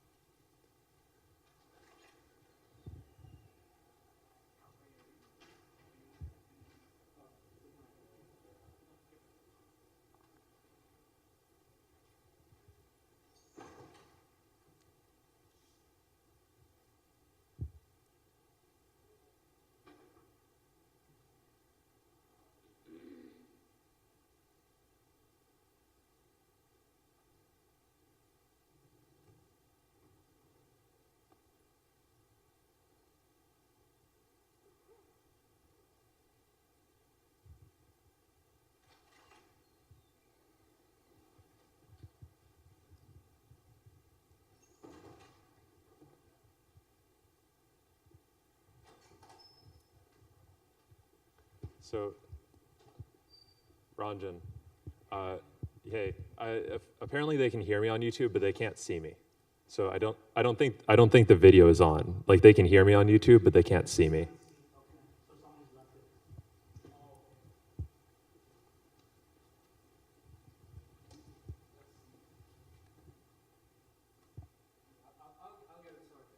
Okay, thank you so much.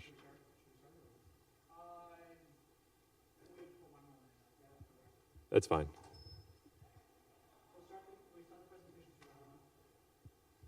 Thank you everyone for bearing with me on this.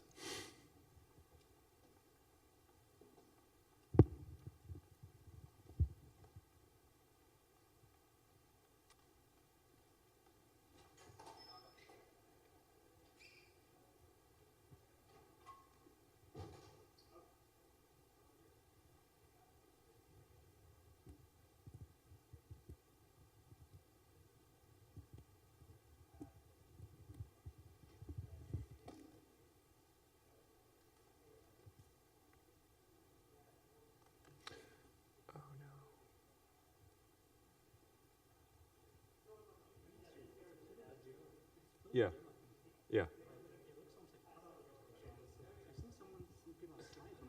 Yeah, there's a, if you go to the top of your presentation, and there's like one line of code you can put on, it's just like a presentation mode, and it just does it.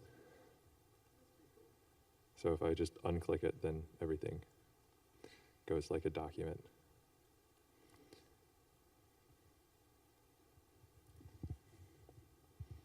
I didn't feel like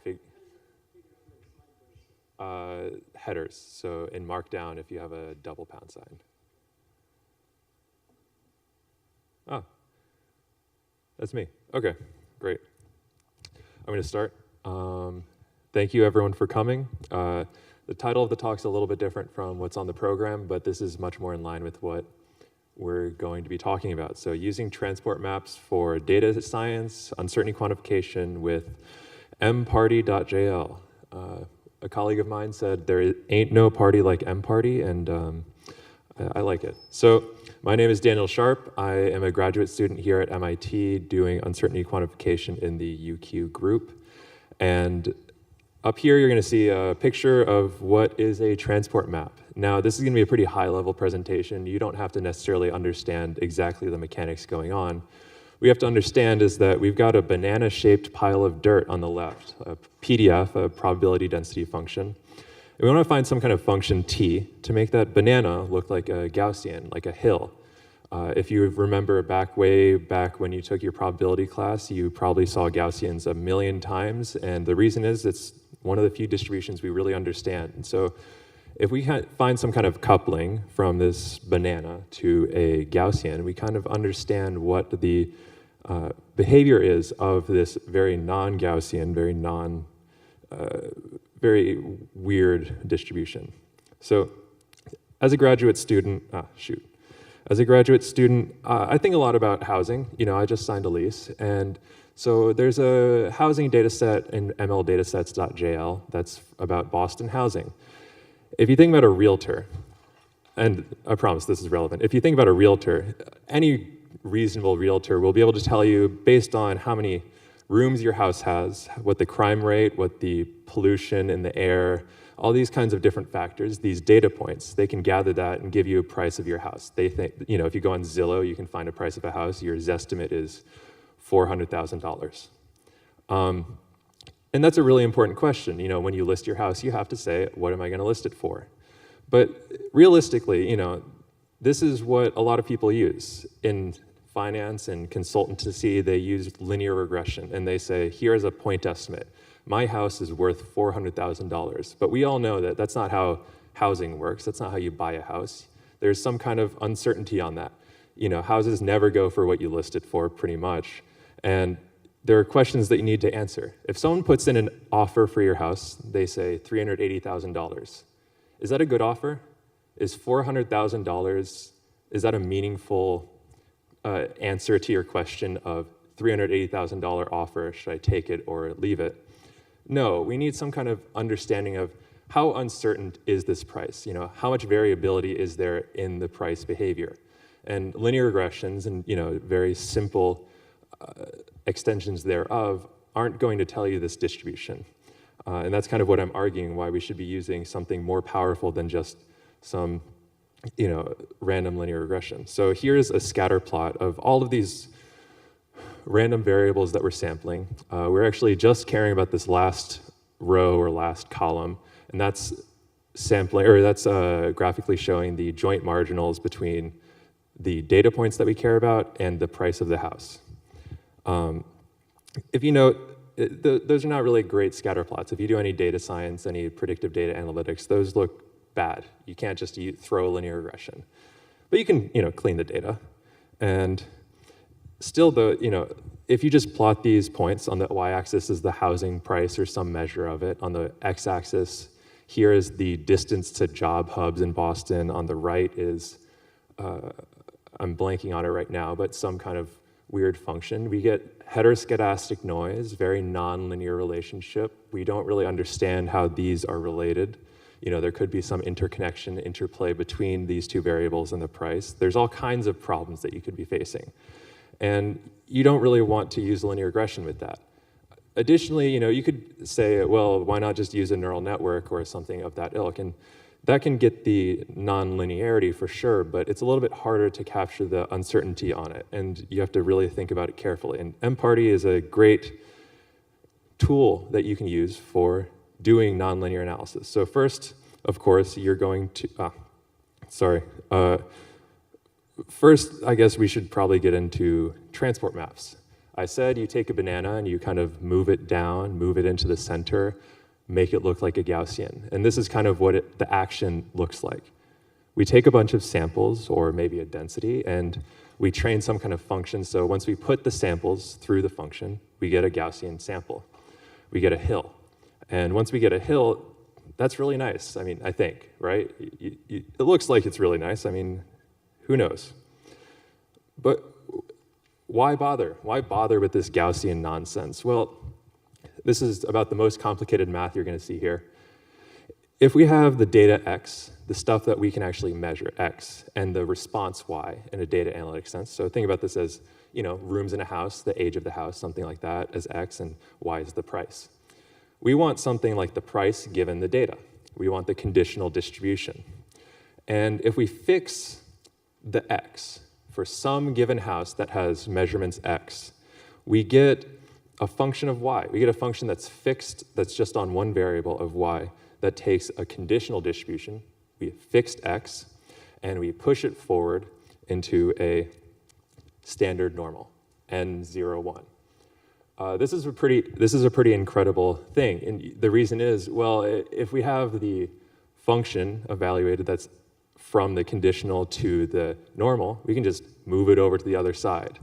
And we have very efficient, very reasonably stable numerics to do one-dimensional function inversion where we just move it to the other side and we say, well, the F inverse of Z, our normal variable, that takes Z, the normal variable, and pushes it towards the conditional distribution. Suddenly, we're just generating out of thin air a conditional distribution, which is what we care a lot about in uncertainty. That's going to answer more questions for you than just a standard point estimate. You now have a distribution. What does this look like graphically? Well, everyone likes animations. I like animations. So let's suppose we care about x being -1. We want to see what is the distribution of y given that x is -1. What is the uncertainty we have on it?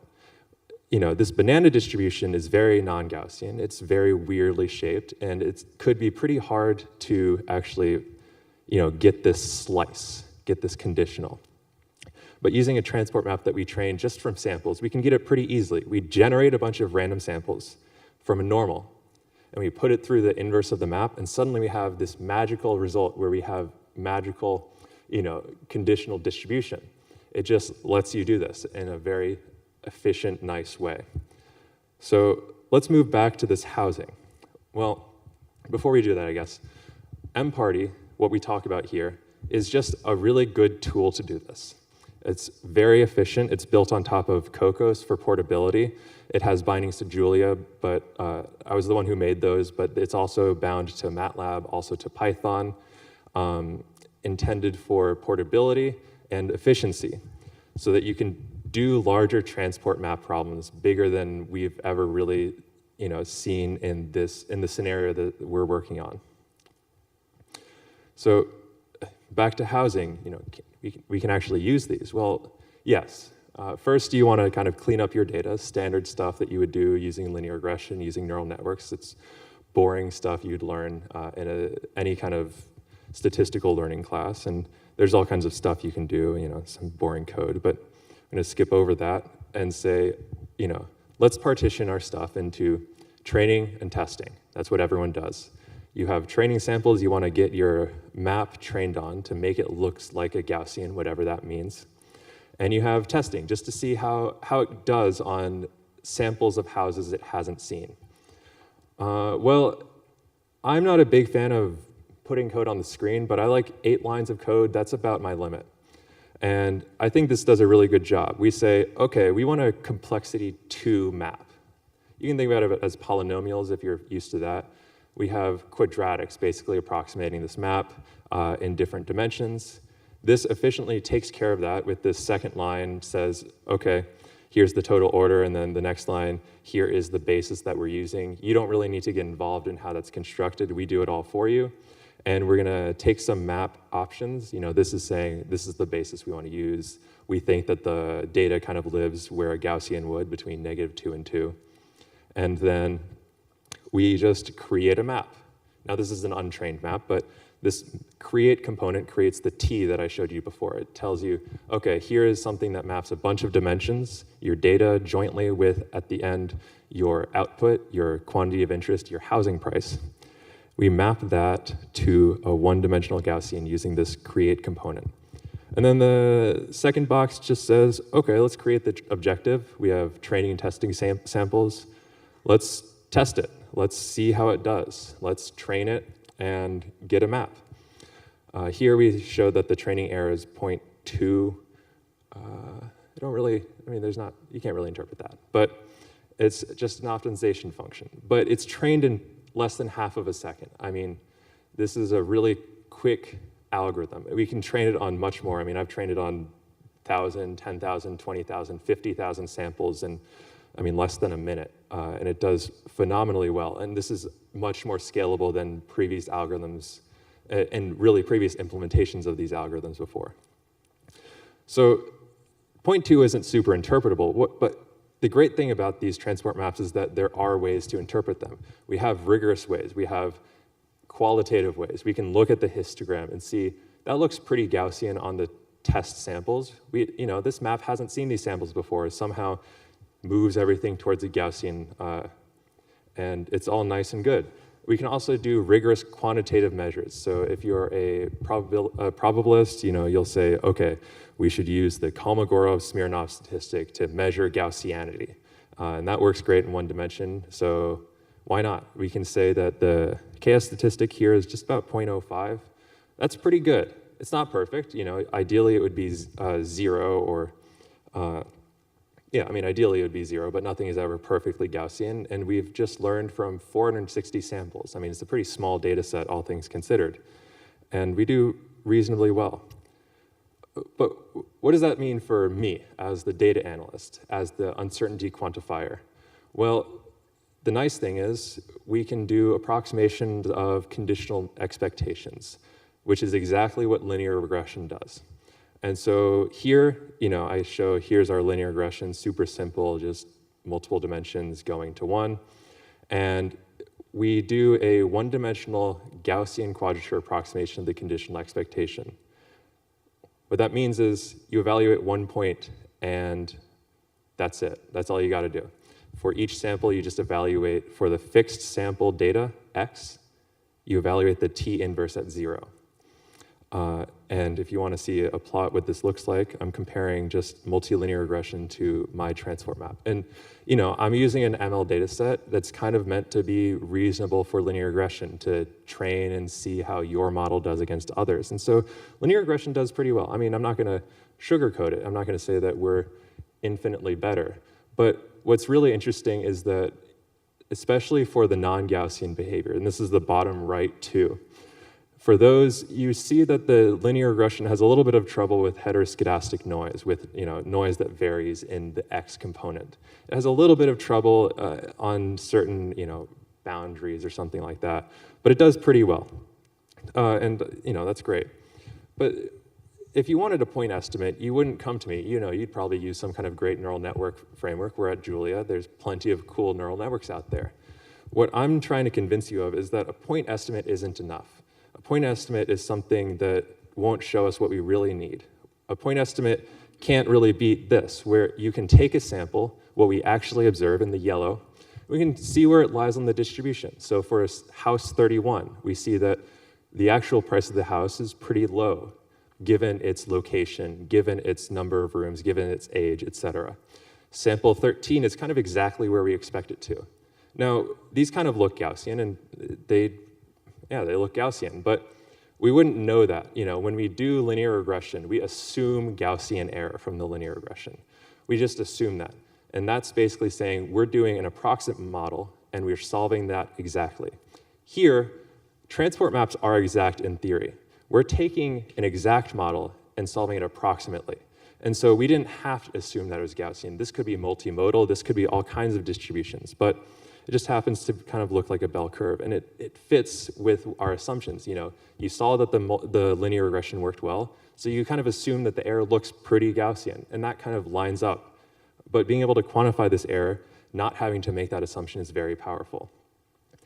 If you only have a density, we have you covered. I mean, I only have so much time. I wish I could get more in depth with everything that mParty could do, but we can still approximate unnormalized densities. And not only that, like before, we can actually generate samples. So here is, I think, like 50,000 samples I generated from an unknown, unnormalized distribution. And we do pretty well. I'm kind of running low on time, but I'll try to get through the rest and say, well, what if I don't know how much approximation power I need? What I mean by that is, I said at some point, here's a quadratic map, but you don't necessarily know things are quadratic or linear. And there are algorithms to actually adaptively choose that.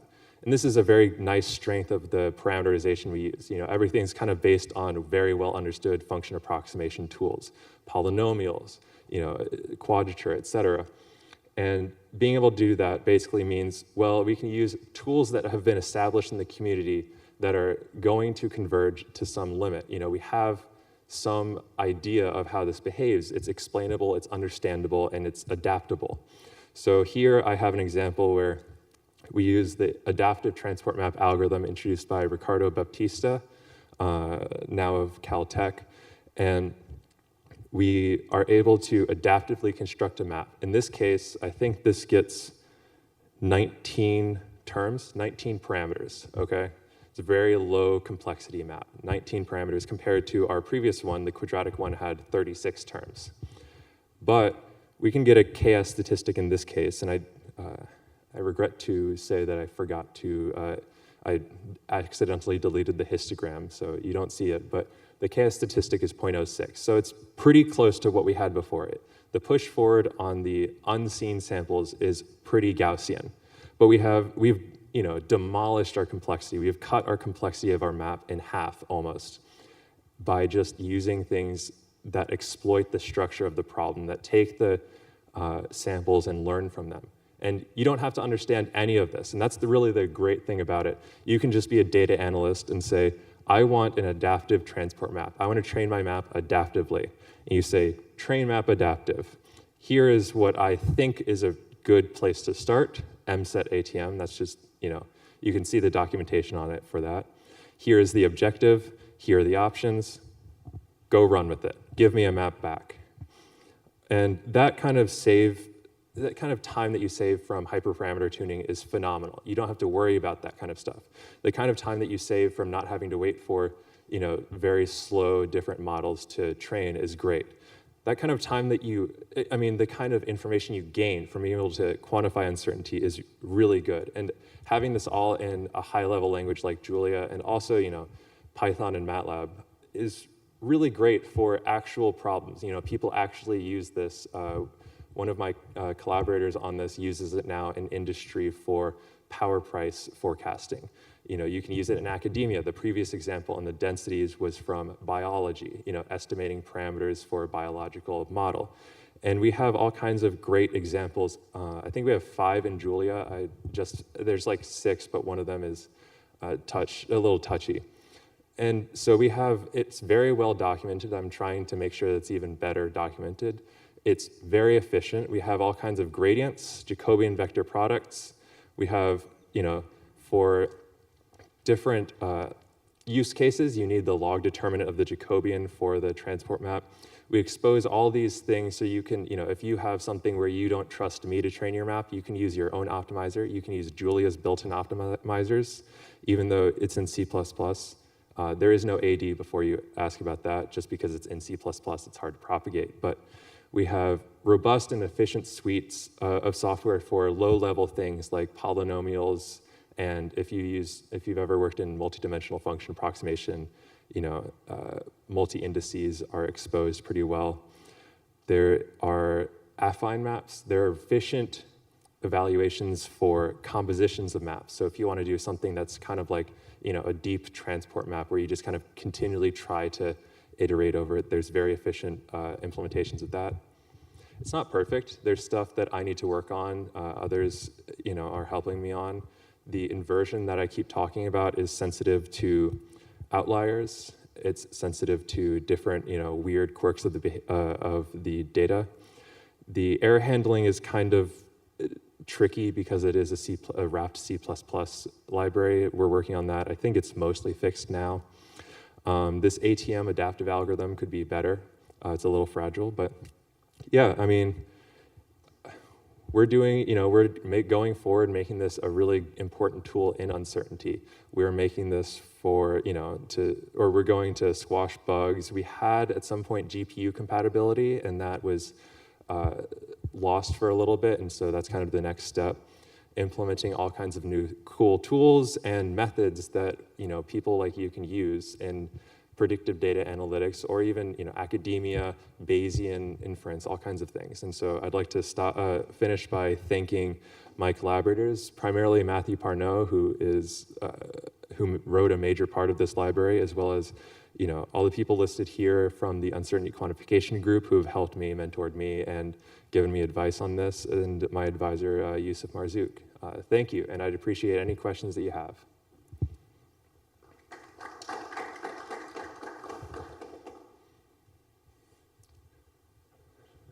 Yeah. So one thing I see is that this can have a very powerful urban app planning application. Where, say, for example, if you're planning a new subway extension, a new metro extension, and you want to map out how we're going to have people moving along it efficiently, you can maybe use MPRT. Is that a correct application in this case for MPRT? Yeah, thank you for the question. Sure.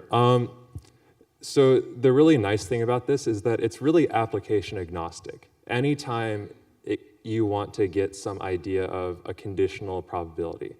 anytime, if you think about linear regression, this can be kind of plugged and played, but have some idea about the uncertainty. So the short answer is yes, because as long as you have some kind of model to talk about your application, then you can use a transport map, really. Final question, any assumptions that need to be held for the model to work correctly? Unfortunately, yes. Measured transport is provably not good for point masses. And what that means is if you're trying to estimate rainfall, for example, there is a very large chance that no rain will happen in a day. And so that's like a sizable thing. You can't have negative rain, but you can have zero rain. And if you have that, then it's like trying to approximate like a discontinuous function with a line. I mean, it would be very difficult and actually just kind of impossible in practice. Any other questions? Yes, I'll come right to you.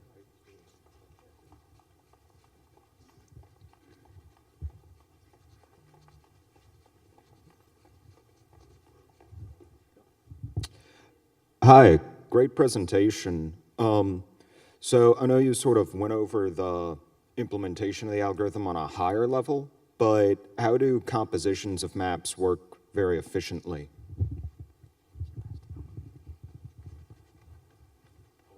Yep, so I think, sorry, the next one we'll say the question, I'll have the presenter repeat it.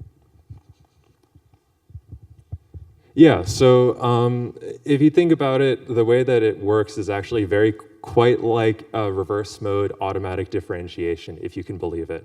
So you have, if you think about a composition of two functions, when you do a derivative of that or an inversion, it's basically you do it one step at a time and kind of do maybe like a chain rule. And so the same algorithms apply, reverse mode checkpointing algorithm. I forget the name of the people who made it, but that you can use.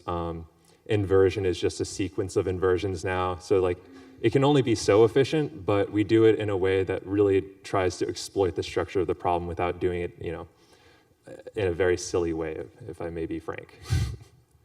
Thank you. And then, did you have a question? Just shout it and I'll repeat.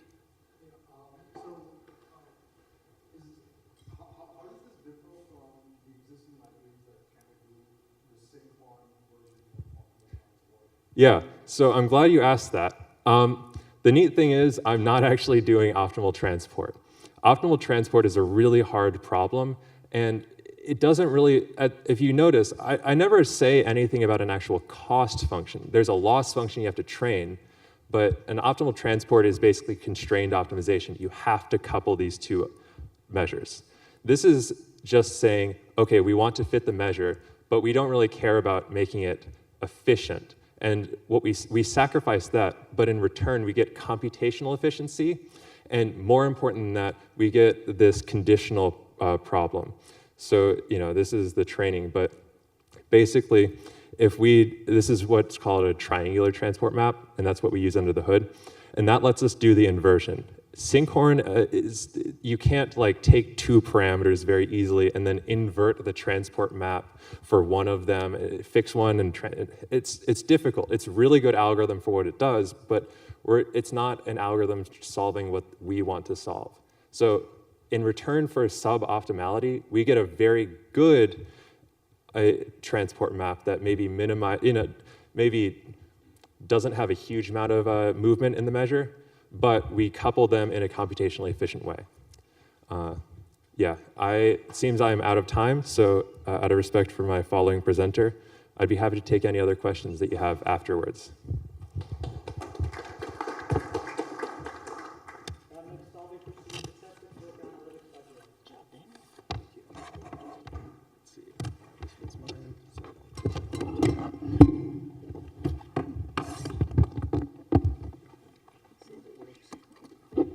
So what I did there, custom tap it to you, so it's going to show 15 minutes and 4 minutes. Sure. It's going to come down. Oh, is this your water? Yes, thank you. Okay. We could wait maybe about 1-2 more minutes. Okay. Just to make sure people are coming in.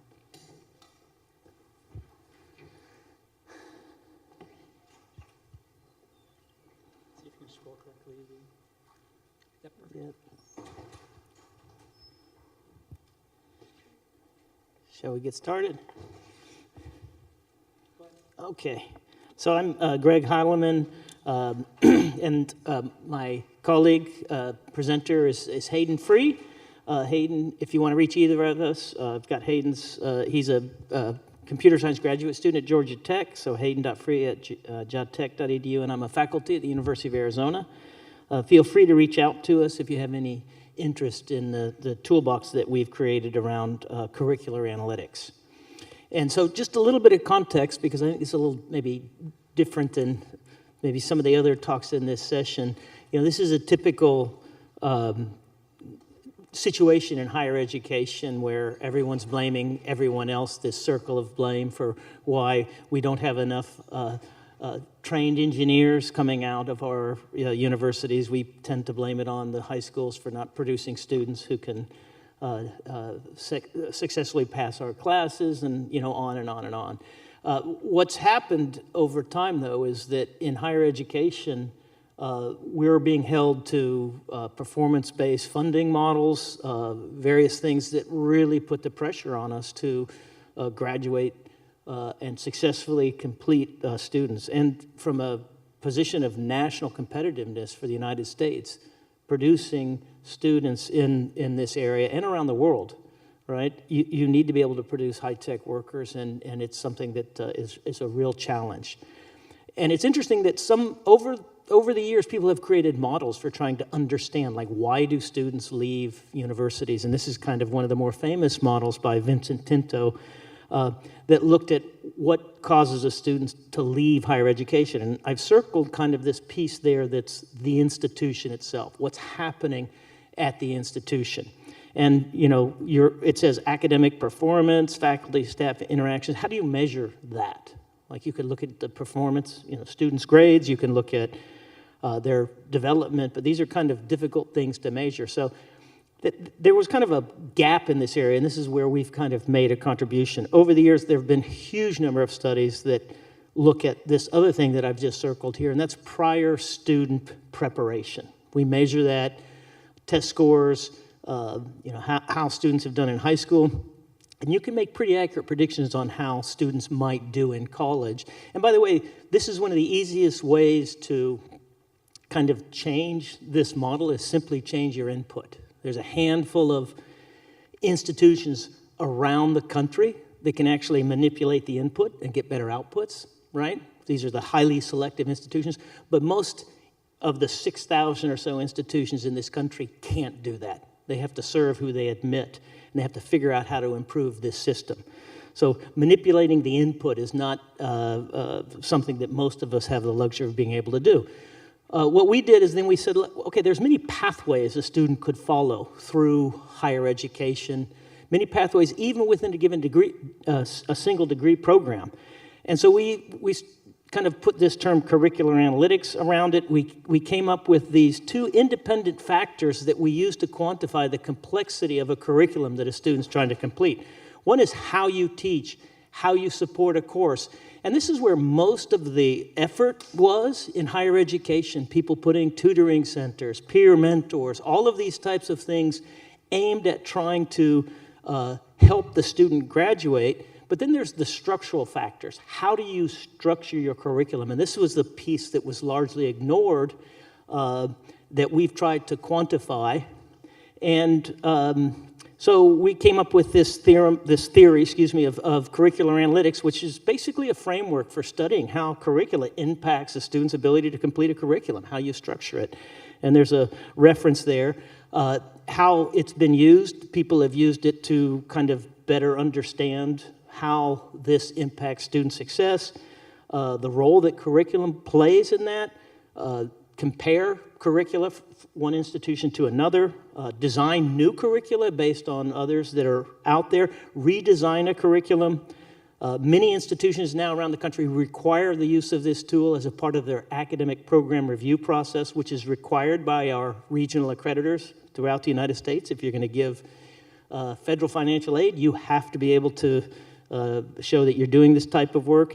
And then many students need specialized pathways. They are coming with a background where they've maybe had additional courses in high school that they'd like to apply, and so they need a pathway that's not the typical one that's provided. And then finally, transfer articulation is a place where this is being used. How do students go from community college to four-year institution as efficiently as possible? Probably the most inequitable thing in all of higher education that's happening right now is in transfer articulation. On average, students lose 30 credit hours every time they transfer, and that's a huge loss. And it's also an equity issue, because who goes to community colleges quite a bit different than who goes to universities. So here's how it works. If you use our toolbox, curricular analytics, and then curricular visualization, and I'm going to read a CSV file that's got a degree plan stored in it, and then I'm going to visualize it, and it'll produce this graphic for you, and you can hover over various terms, and it'll give you information about the complexity of this curriculum. So here's a curriculum, and I'm going to show you another one, so think about which one you'd rather be going to school at, or where you'd like to send your kid or brother or sister. So here I'm hovering over Calculus 1, and you'll see that calculus course blocks 10 other courses in this curriculum. You can't take those courses unless you pass Calculus 1, and it's on a path of length 5 through this curriculum. So it turned out that if you correlate both that blocking factor, right, and then we call it the delay factor, the long path through the curriculum, they correlate pretty nicely with a student's ability to complete that curriculum on time. And so then if you look at the most central course in this curriculum, something that we're finding is quite interesting, tends to be the same across the discipline. Circuits 1, this is a EE program.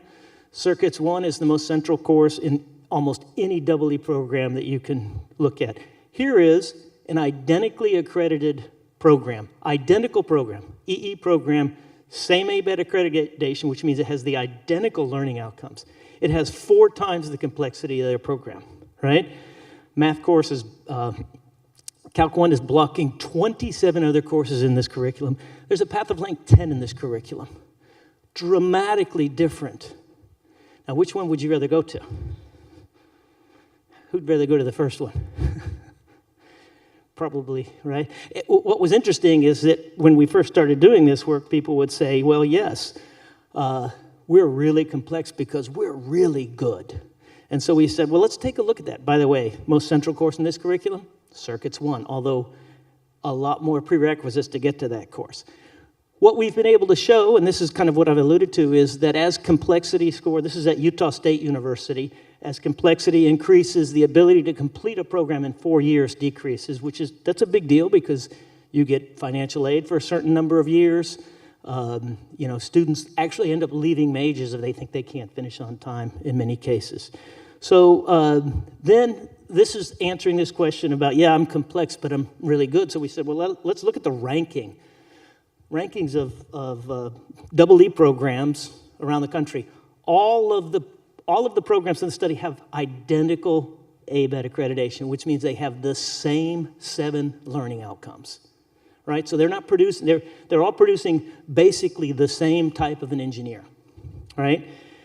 If you look at the schools that are in the highest tier of quality, we're calling it, this is quality where we're using ranking as a surrogate for quality, and you'll see that the average complexity, and that little notch is a confidence interval, you'll see that the average complexity is under 100.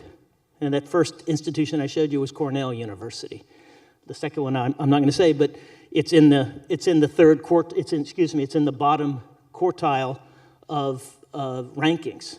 And so what we found is that actually ranking and curricular complexity tend to be correlated, which is quite interesting phenomena. We found the same in computer science.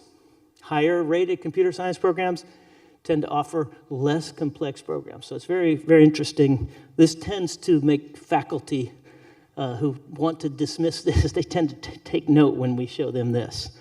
So what we created was a collection of toolboxes, a collection of packages in this toolbox. The first being this curricularanalytics.jl. It's kind of aimed at institutional researchers at universities. If they want to do some analysis of their own curricula, they can use this and programmatically, investigate their own curricula.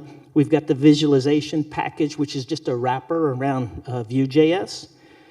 And then we've got an optimization package that does some fairly sophisticated stuff trying to figure out optimized pathways through degree programs, optimizing transfer plans, trying to figure out how, what's the best way to apply credits in order to earn a degree. And then we've got an API that we built that allows you to basically get this running as an engine and then have a web app that's calling this engine and it'll do the computation for you. So as an example of that API, we built a website called curricularanalytics.org that has now thousands and thousands of curricula in it. Many people are doing studies of curricula based on using this tool. And so you can go in there, create an account, and that API is used to call the engine that's computing the metrics that I've just showed to you. And this is an example at New Mexico State University microbiology program within that application, again, using that API. So the last thing I'm going to do is just spend a little bit of time talking about the optimization problems that we have that we're solving in there, because I think they're kind of interesting to this Julia community. So this first one, you're given a curriculum. So what's the difference between a curriculum and a degree plan? So a curriculum is just the collection of courses that if you take those courses, you satisfy the degree requirements and we're going to give you the degree. A degree plan is how you organize that curriculum year over year. And it turns out how you structure that plan can make a difference in whether or not a student can complete that plan. One of the things we find is that in many engineering programs at one institution I was at, every single student in the first semester had calculus and physics and in the same term. We found out that for students with certain math scores, putting calculus and physics together in the very first term was a toxic combination. You're going to improve your grad rates about 10% or retention rate about 10% by just separating them. You don't need to, you can take calculus and put off physics one semester and still have a 4-year plan. They weren't doing it. Then just being able to determine whether or not degree requirements are satisfied. Degree requirements are huge Boolean formula over thousands and thousands of variables over the courses that you offer at an institution. Huge number of ways in which you can satisfy a set of degree requirements. And so the search space is massive in this problem, trying to figure out the best way to satisfy a set of degree requirements. We're using it for backwards curriculum design. How do you start from a set of learning outcomes and figure out how to craft a curriculum around that? And I'll give you a good example of that in just a moment. And then lastly, this constructing the best transfer plan for a transfer student so they're not losing a year of coursework every time they transfer. So this is what I've just talked to you about, the fact that degree requirements, again, Boolean formula over thousands of variables. By picking particular courses, you end up with a curriculum. You can, huge number of curricula for a single set of degree requirements. And then from that, you can create millions and millions of possible degree plans on how you decide to actually structure these courses over, let's say, a 4-year time period. There's the number of just degree requirements that you could get from assuming that you've got 40 courses that you're trying to organize. So that's just kind of an upper bound on the search space we're talking about. So let's look at the first kind of optimization problem here. So I'm given a curriculum, and I want to create a personalized plan for a student that maybe satisfies some nice properties. Like I want them to have roughly the same number of credit hours in every term, or maybe I want to have fewer credit hours in the first year, or something like that. Maybe they're an athlete and they want fewer fall credits and more in the spring, something like that. So we want to be able to create plans that can do that. Students come to us with vastly different backgrounds. One of the biggest problems, I think, in engineering programs, if a student comes not calc ready, at many places we say, well, you just can't be an engineer, and that's wrong. We can make that student an engineer. We can teach them the math they need to know. We can do it in a timely manner if we adapt to that student's background. So creating plans that kind of, help a student get back on track, that account for prior coursework that students are increasingly bringing to higher education. Double majors, we have had an advisor who came to me and said, I have a aerospace engineering student who's double majoring in Russian. I don't know what to do. I can't create a plan for that. Help me. right? So this tool can do those types of things. And also then, if you're aware of these toxic combinations that probably shouldn't be taken together in the same term, you can specify them and solve for them. Problem is strongly NP complete, but the instance size tends to be small enough that you can get solutions I'll show you in a matter of seconds, actually, using a high-end solver. So we've got an integer programming solution for this. It's just an assignment matrix that says to put this course in this term with a bunch of constraints that say you got to satisfy the prerequisites. You got to make sure there's not too many credits in a given term, and there's not too many terms or too few terms. We want a 4-year plan. Students expect a 4-year plan, not more. And so this is kind of some of the criterion functions that we've experimented with, right? So you can say, hey, I want a balanced curriculum. Another thing good for learning is let's put prerequisites close to the courses that require them. I wouldn't want to take Calculus 1 in the first term and Calculus 2 in the 4th term, right? Students forget things. And then let's avoid toxic courses. So if you can come up with this toxicity score, then there's a little quadratic function that says I can minimize that toxicity score. So, and we've got a multi-objective optimization using JUMP. Saw today at the talk, they've got some new multi-objective optimization support that I'm very excited about. So here's this is an interesting curriculum. We were doing some work with Colorado State University in mechanical engineering, complexity of 319. Again, this is the summation of those delay and blocking scores across all the courses in this curriculum. And you'll see that for some reason, they've got 20 credit hours in the 4th term and 13 in term 6. And I've been there. I've been in the position of trying to lay out a curriculum, lay out a degree plan, for students, and ending up with this imbalance just because it's really hard. Look at all the prereqs here. Like if I move something, I'm going to make this an invalid degree plan. I'm going to have prereqs out of order. And so you try, and finally you find one that the prereqs are satisfied, and you say, let's just go with that one, right? At least it works. So here I plugged it into our algorithm here that's optimized plan for this curriculum, 8 terms, 12 credit hours minimum, 18 credit hours maximum, and I'm using just 2 of those objectives. Let's balance it, and let's keep requisites close to the courses that require them. It starts running multi-objective optimization. It says best objective 222 based on heuristics, and then quickly, 1.37 seconds later, it finds 8 optimal solutions for this. So there's kind of 8 plans that we could give a student. Here's one of them, and you'll see here that the closest, the courses are closer together. It's balanced. If you do the analysis on this, 17 max in term 6, 16 in term 1. So you can also solve for those things like I want a little less work in the first term. You can ask the algorithm to do that, and generally pretty quickly finds a solution. Here's a harder problem. Backwards curriculum design. This is how people are supposed to develop curricula nowadays. So you start from a set of learning outcomes. At the end of this program, this student should know these things. And then you say, here's how we're going to assess those things.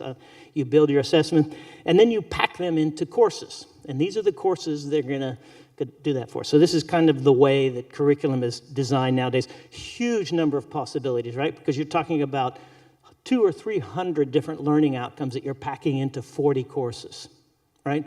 Think about the number of possibilities there. It's massive. So here's your curriculum graph. You've got an underlying learning outcomes graph. There's dependencies in that learning outcome graph too, and you've got to figure out how do I map those into this curriculum. How you map those determines the prereqs. If you think about it, the prereqs and the learning outcome graph are actually things that dictate the prerequisites in the curriculum graph. So here's a clustering of learning outcomes into courses, and if anything crosses one of those clusters, that's going to lead to a prerequisite in the curriculum. So here's the specification of this problem. I'm giving you a bunch of learning outcomes. I want you to partition them in such a way that you minimize the complexity of the resulting curriculum. Now, this matters. This matters hugely. There was an experiment at Wright State University. I showed you that EE program where I said the most central course in the curriculum is Circuits 1. What do you need to know to pass Circuits 1? You need to know how to solve one second-order linear differential equation. Yet almost all of those curricula have all of differential equations, that course as a prereq. What happened at Wright State University is said, well, wait a minute, I'm not going to make you wait 2 years if you're coming a little behind in math. I'll teach you how to solve that differential equation. I'm going to let you take that circuits class on time with your classmates and still graduate you in 4 years. I pulled a learning outcome out of differential equations, and I put it earlier in the program. It turns out when you do that, you actually create a better curriculum because students are actually seeing something, using it, and then still taking the differential equations course. And so it's actually better overall. They actually switched to doing everything that way because the students learn better with that approach. This, we call it the OLA problem. Again, strongly MP complete. Big problem. We've got a pretty good integer programming solution that's based on these two heuristics that I can explain to you later. Here is that typical, we call this a curricular pattern. This is how you get to Circuits 2, right? You got to go through all of these math classes, and I'm assuming a student's coming pre-calculus ready, and it's got this curricular complexity of around 77. This is what they did at Wright State. They brought the curricular complexity down by creating this engineering math first course where they taught you how to solve that differential equation, and you could immediately go into circuits in the third term, just like you could if you came calc ready. When we run our algorithm, we actually can lower that by, and the interesting thing that this does is it tends to take the math topics and break them up into engineering courses. Have to talk to math faculty about how willing they are to do that, but it tends to kind of do more just-in-time learning, kind of an interesting thing that we're finding here. Here's the last last problem that we're using. It's called the optimal transfer pathway problem. I give you a requirements tree for an associate's degree, for a bachelor's degree, and a mapping of how courses at the community college map to courses at the university as equivalent. And I want you to create a plan that earns both credentials, the associate's degree, the bachelor's degree, with the minimum number of credit hours. Tough problem. We haven't completely characterized the complexity, but it's got an MP complete problem within it, so it's certainly MP hard. And we have a quadratic integer programming approximation algorithm that's kind of working. We've implemented this in the state of Kentucky for the system of schools in the state of Kentucky. So if you go here and say, hey, I want to create a 2-year to 4-year transfer plan, you pick the KCTCS, which is a community college system, you pick a degree, you pick a destination institution. Here I picked Eastern Kentucky, and a program I want to complete in. At most institutions, you'll get here's how you go from biology to biology, or business to business. With this, you can say, hey, I want to go from biology to physics, or business into psychology, and it'll create that plan for you. And so this is the plan that it ends up creating, saying here's what you should do the first 2 years, and here's why. It tells you why if you hit this information button. This counts here at the community college, and here's how it transfers to the 4-year institution, and then here's what you need to finish up at the 4-year institution. And so just now kind of getting that rolled out, trying to kind of make this algorithm, that one takes minutes to solve or more to get kind of just an approximate solution. So much more difficult problem. But again, both JUMP and use of Gurobi have been hugely beneficial in solving this problem. So with that, if you have any questions or discussion, I'd be happy.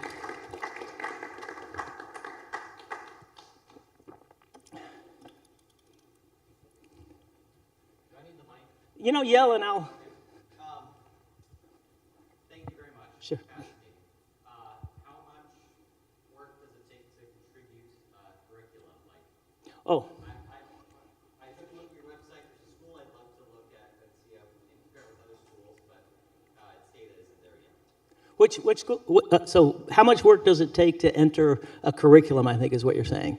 Yeah, so we have a format. It's a spreadsheet. So if you go fill out that spreadsheet format, it's pretty straightforward to do. I mean, I'll come up and help you do it in about 5 or 10 minutes. We can have one created. If you go onto the the website that I showed you, there's also a graphical editor, so you can just drag and drop stuff around and create. That's the other way to do it. So there's either way. What university are you at? At Utah, okay.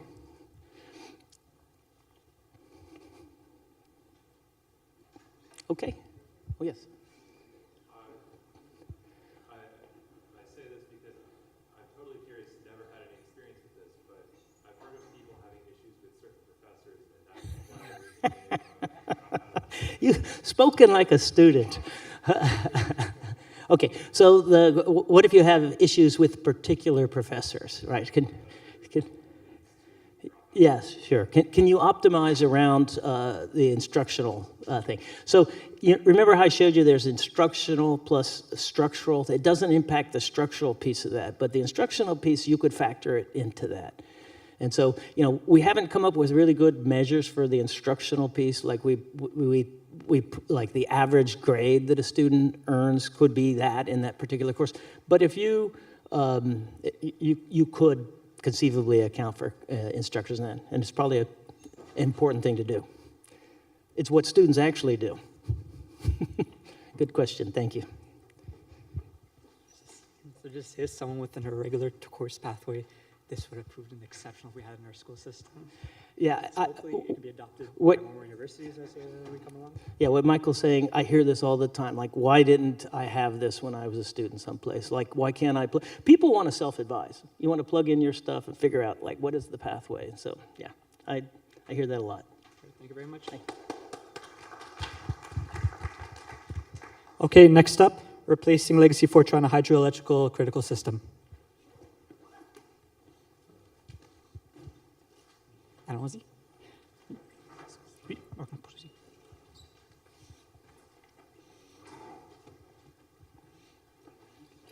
On peut attendre 2-3 minutes avant que l'on commence.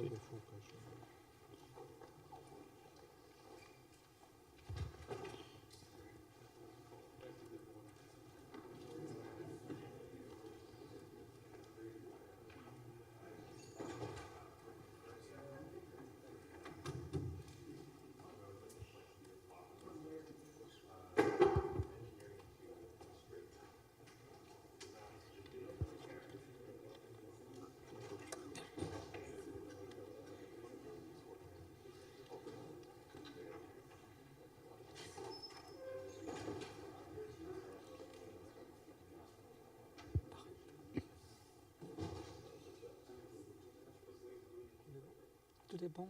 Si on peut voir la présentation sur l'écran. Oui, c'est parfait. Tu peux essayer d'avancer pour voir si ça peut bien marcher. Oui, parfait. C'est toi. On peut attendre encore 1 minute pour laisser rentrer les personnes.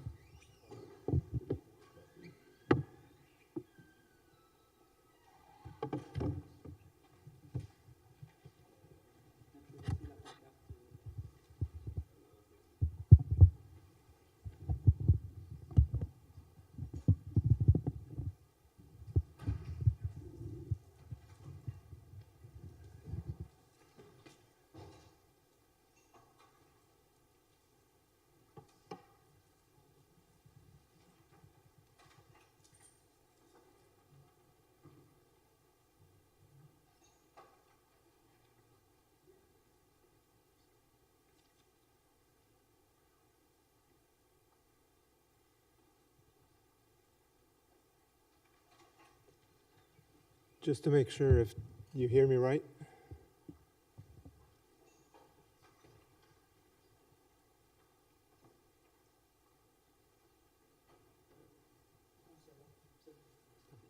Okay, so replacing legacy Fortran in an hydroelectrical critical system.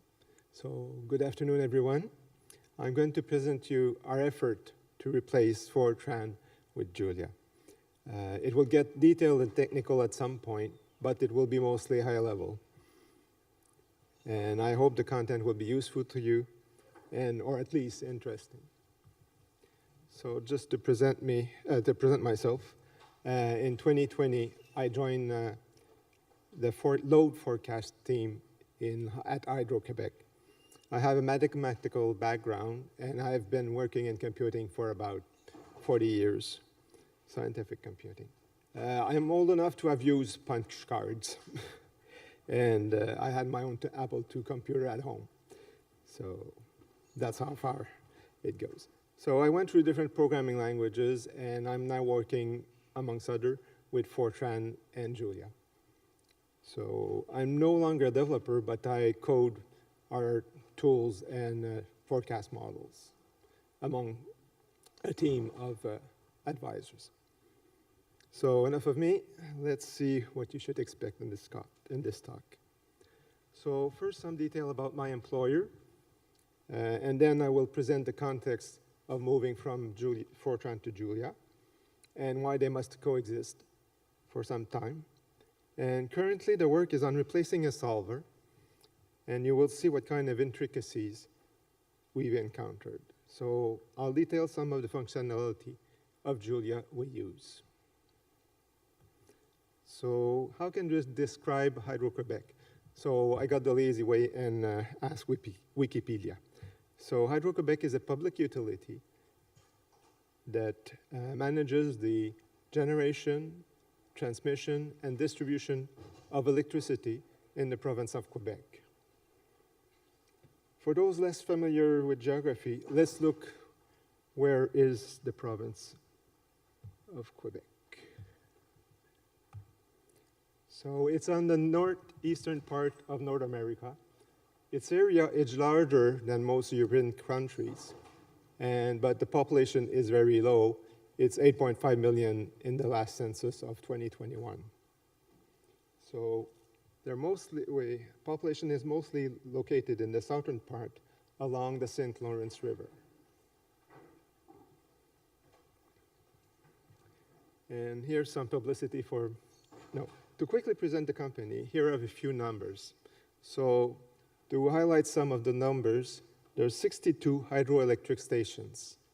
Some are a century old, some were recently completed. The length of the distribution lines circles the Earth 5 times, a little bit more. And the transmission line length is longer than any flying distance between any 2 points on the Earth. So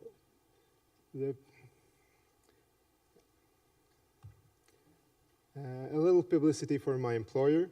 So our electricity system produces and transports some of the most low-carbon electricity in the world, thanks to the Quebec climate and geological conditions.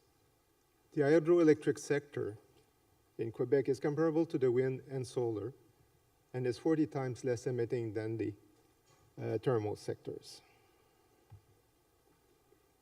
So at Hydro-Quebec, I said, I work in the load forecasting team. And to show you what our challenges are, here's the yearly graph of the hourly average demand. So it varies a lot. The highest peaks are in winter and can sometimes be twice as much as the summer demand. So part of the reason is that the house heating has moved to electrical from for decades in Quebec. As for air conditioning, it is only useful in some part of summer and really necessary a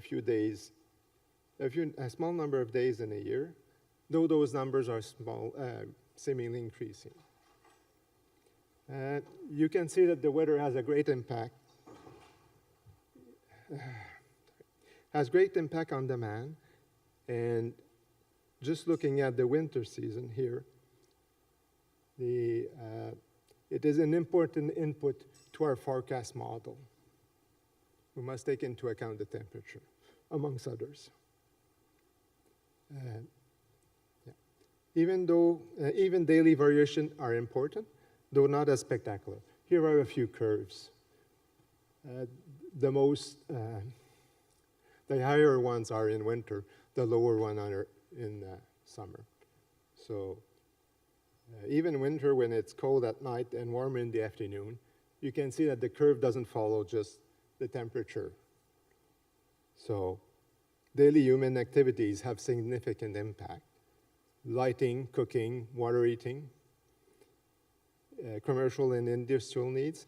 Those are just a sample of the demands. So predecessors in our team started our first Fortran model, forecast model, in 1982. So that dates back more than 40 years.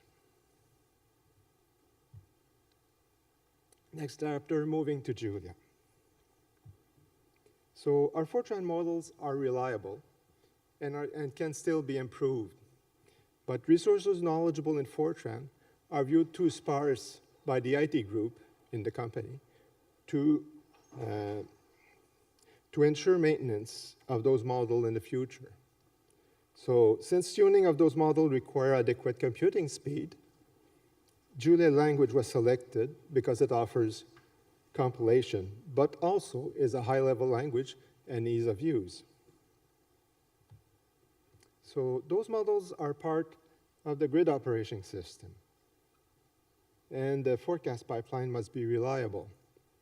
So replacing the models altogether in one block would be risky and would take time before achieving appropriate validation. To illustrate this, we are cautiously adding neural network models, but it is already a few years we're spending on that, and we're about to start using them in production. So great care will be taken to ensure that the Julia version of the Fortran model reproduces the Fortran behavior before using them. Only then will we start improving the Julia version. There is an ongoing project to revamp the forecasting tools. More input, more outputs, and adaptable.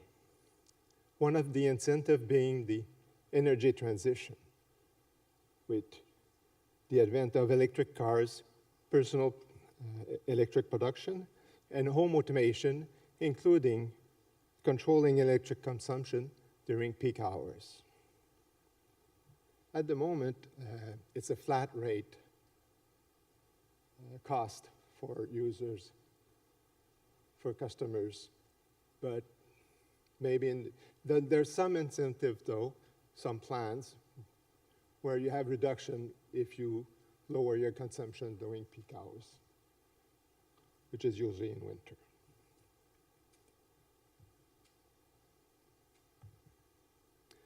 So the code surrounding the forecast model that fetches the data, assembles the input files, and calls the models, the model programs, is already in Julia. That part, we are already using Julia for that part. But we could not spread the resource tenor for the Fortran to Julia conversion. But we could afford internships to at least replace the portion of the code still in Fortran 77. The rest is in Fortran 90. That part of the code is a library and is one of our solvers for tuning our models, to tune the parameters that fits most the historical data. This library was coded in the 1890s, but it was still the best our team could find in 2004 when it wrote a new model. Because it deals with nonlinear constraints, it stands in a small niche, at least it stood at the time. The intern will compare the Julia version to other recent solver, and will improve it in his academic work, and will publish the results. But our team needs to make sure it will not disrupt our forecast model tuning. And we ask for an equivalent code first. So this solver is called an LSIP, which is a least square error optimizer for nonlinear problem under nonlinear constraints. We looked at jump and IP-opt. Using those would require, on our part, extensive rework, since the evaluation functions are still in Fortran. Those Fortran function calculates the error and the constraint margins. Error, which are the difference between the actual values based on historical data and the prediction from the model. And the constraints control the parameters to be tuned. For those interested in the solver, there's a lightning talk tomorrow on this topic at 10:50 by Pierre Bory. So if you're interested, Pierre Bory is a doctorate student. I'll redisplay the information of the conference at the end. This current talk will concentrate on the Julia Fortran interface. So replacing the solver. First, I make no claim that what follows is the state of the art. First, we're still using Julia 1.6 because we have to stick with the LTS version.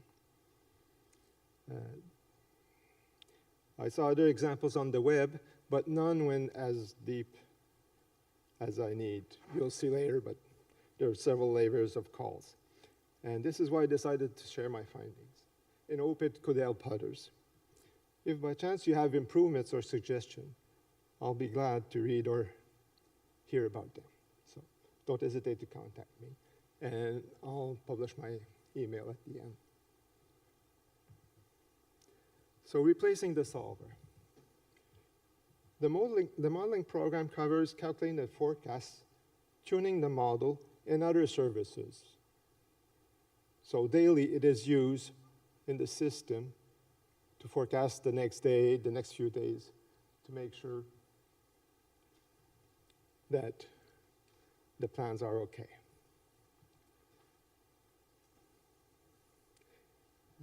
The main program will be converted later. So this is one of the models. And so there's a solver here to optimize the tuning, for the tuning. So since we are only changing the solver, the NLSIP, where we want to use the Julia version of NLSIP in blue here. So we need to call the Julia version of the solver in the Fortran code, where the Fortran solver was called. But the Fortran can't directly call a Julia function. So we need to wrap the function, the Julia library, into a function that can be used by Fortran. But we can't, at least I don't know, how to encapsulate, to bundle that with the subroutine. I just talked with someone today that might be possible, but since I didn't know how to bundle it in the executable, we have to do it at the runtime.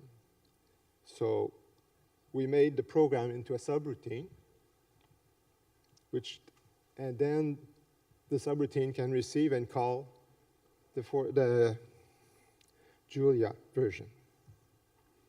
So we made the main in Julia that can encapsulate the solver, that can also read the parameters and pass the lot to the modeling subroutine.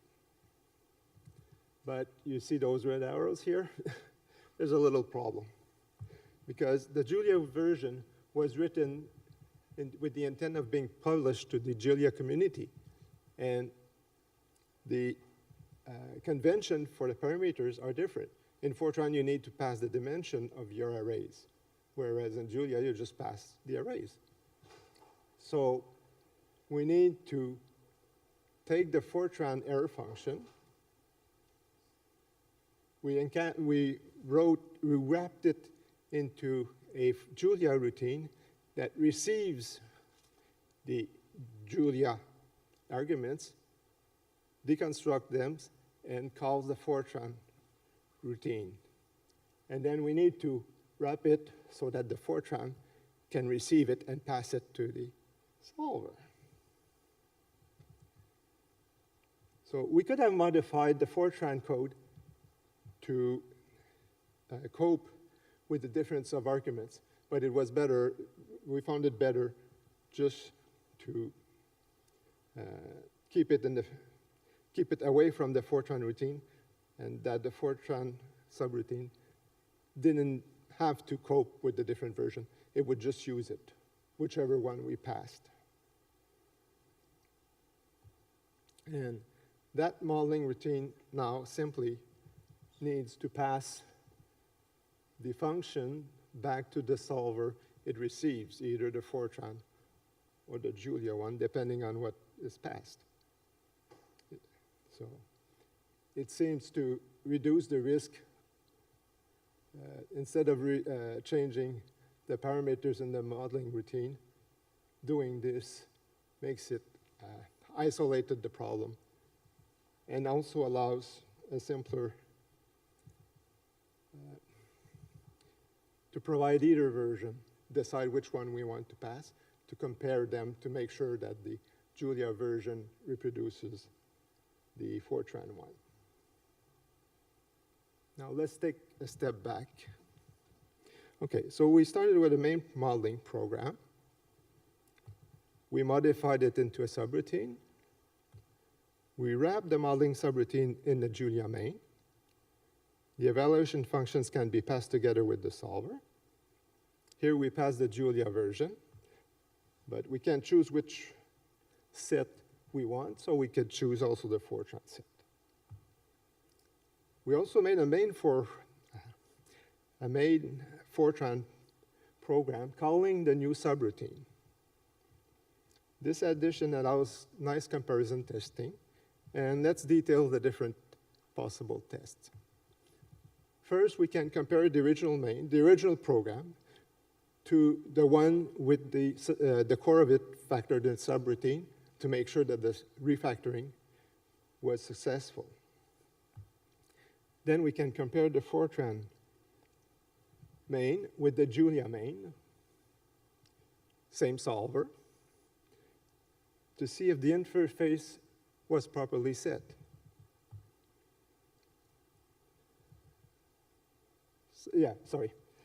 And here we compare with the same main, the same routine. We simply compare the different solver, the Fortran and the Julia solver. So all those versions help to isolate where detected problem occurs. Obviously, we only need to use the intermediate one when the original and the final one differs. So this pattern will be useful when we incrementally replace the Fortran by Julia. We actually use those patterns for comparing NLSIP and Julia and Fortran version on several academic problems, not only within our specific industrial needs. I'm not claiming inventing those patterns. They are simply sound development steps. So before we dive into the code, is there any question on those steps?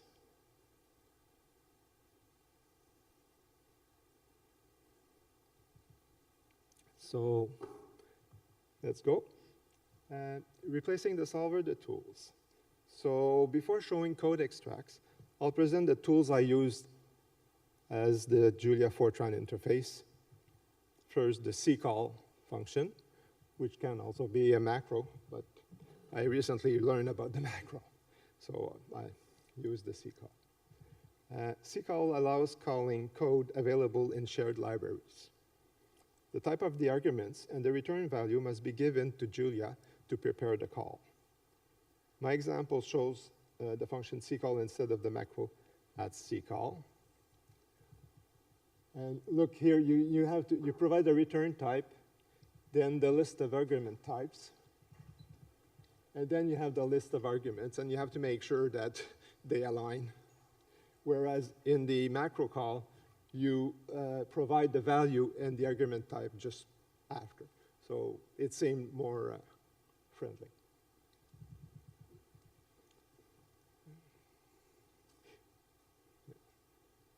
Yeah, notice that here, I fetch, well, we'll see it later, but you can simply pass the library and the function name here instead of doing it 2 steps. We'll see it later as well. So, and also, as noted in the quote here, when calling a Fortran function, in C, you often pass values, but Fortran always take a pointer even for scalars. So we also see an example of that later. So the macro at C function, I said that the Julia cannot be called directly. So that's what C function does. It prepares a C callable function pointer that can be passed to the C or a Fortran program routine, mainly for callback. The function name must be given since it's a macro. Inline definition won't work, at least that I know of. On the Julia side, a function must match the argument. And on the Fortran side, the declaration gives the type of the variables. But there's nothing that match between those two, not even the argument length. So at one point, I gave 5 arguments in one and expected 6 in the other.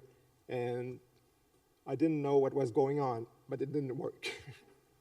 So maybe messages are improved since, but just a warning that can happen. So if you code on the Fortran side, using ISO-C binding provides C types and allows the compiler to generate the library with C calling convention. So here we have C double, C int, the chars. So also providing the name here helps skips. Otherwise, you have to find how the compiler named the library, the function in the library. Okay, so I have to speed up. So replacing the solver, the details.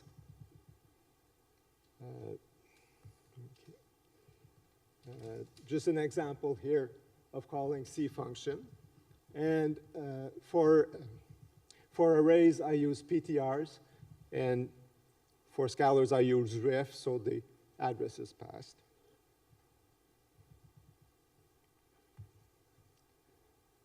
Receiving the function. So on the C side, on the Fortran side, we receive, sorry, I should look here. Okay.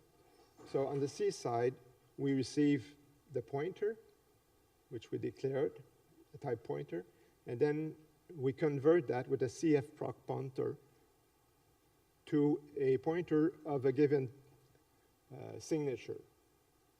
And then with the signature, we can call it.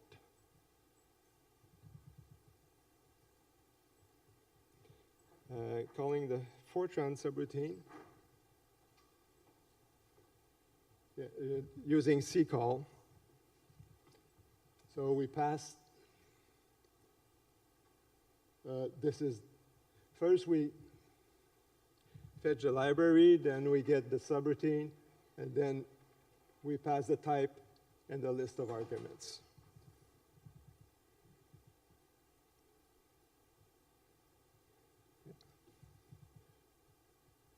Here, we when in this example,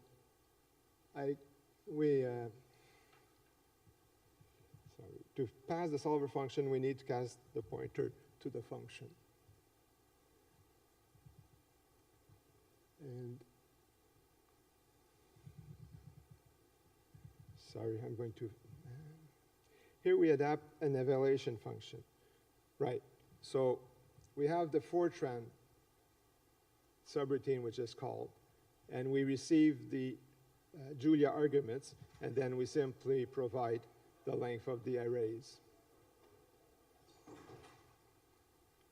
I use pointer here, but it seems not recommended for other cases. In my case, it is this Fortran modeling routine that creates the space, the memory allocation.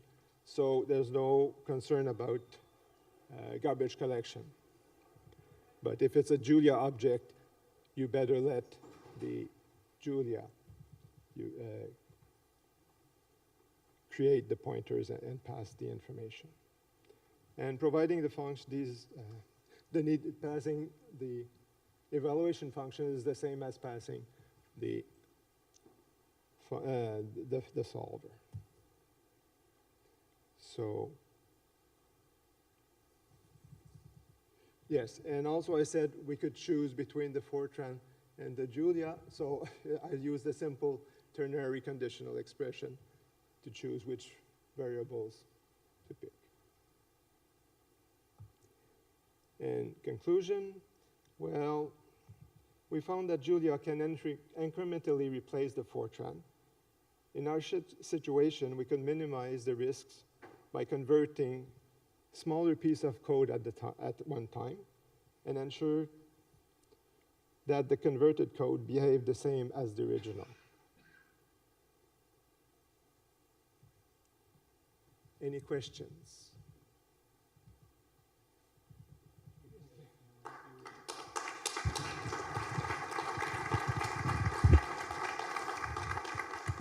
Okay. I'll repeat the questions. Before you settled on Julia, did you evaluate other languages like C++? And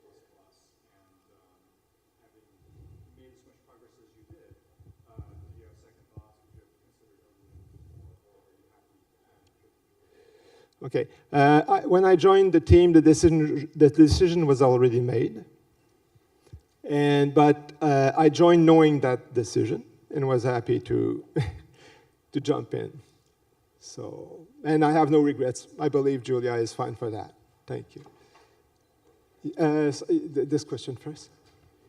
When you were turning from Fortran to Julia and you were testing equivalency, did you test for like exact numerical equality between the two? Or if not, how did you decide what tolerances you expect for different parts of the testing? Okay. So the question is,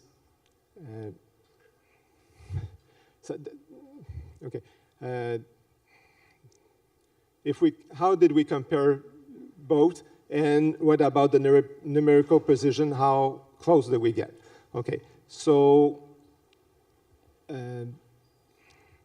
yes, there is some slight differences, but it's an iterative. The solver is an iterative process, so we compare each iteration. At the beginning, we can't see no difference with the length of the precision printed, but after like 10 or 15 or 20 iteration, then there's slight differences, and we found that acceptable. But yes, there are slight differences numerically, but workable. Yes. How long do you think it's going to take to transition the whole model? And if you had some more effort, maybe more support, do you think it could go faster, or is it not parallelizable?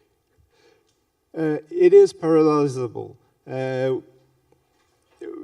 You see, we're a team of maybe 8 to 10 person, and we have other functions. So there's very little assigned to the Fortran, but we're thinking of internships. So student would be welcome. Just, With interns, how long do you think it would take to replace a larger portion of the model? Well, there's two aspects for that. One is all the model equations, which I think would be quite straightforward because those are equations. But there's another part that all those parameters, because there can be 800, 1,000 parameters. And there's different functions for different physics aspects. And there's different version for different functions. So they have different length of parameters for each. And there's a system that manages all those differences and takes a list of variable parameters and can compress that into one array to be passed to the solver. And that part would be more tricky to my knowledge. So. Thank you, everyone.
Hi everyone, I'm Ahan. Welcome, glad to be here. So a bit about me, I just finished high school and I'm going to study music at university, which might be somewhat of an unpopular choice in here. But essentially this project combines two of my big interests, music and programming, which I have a long history with.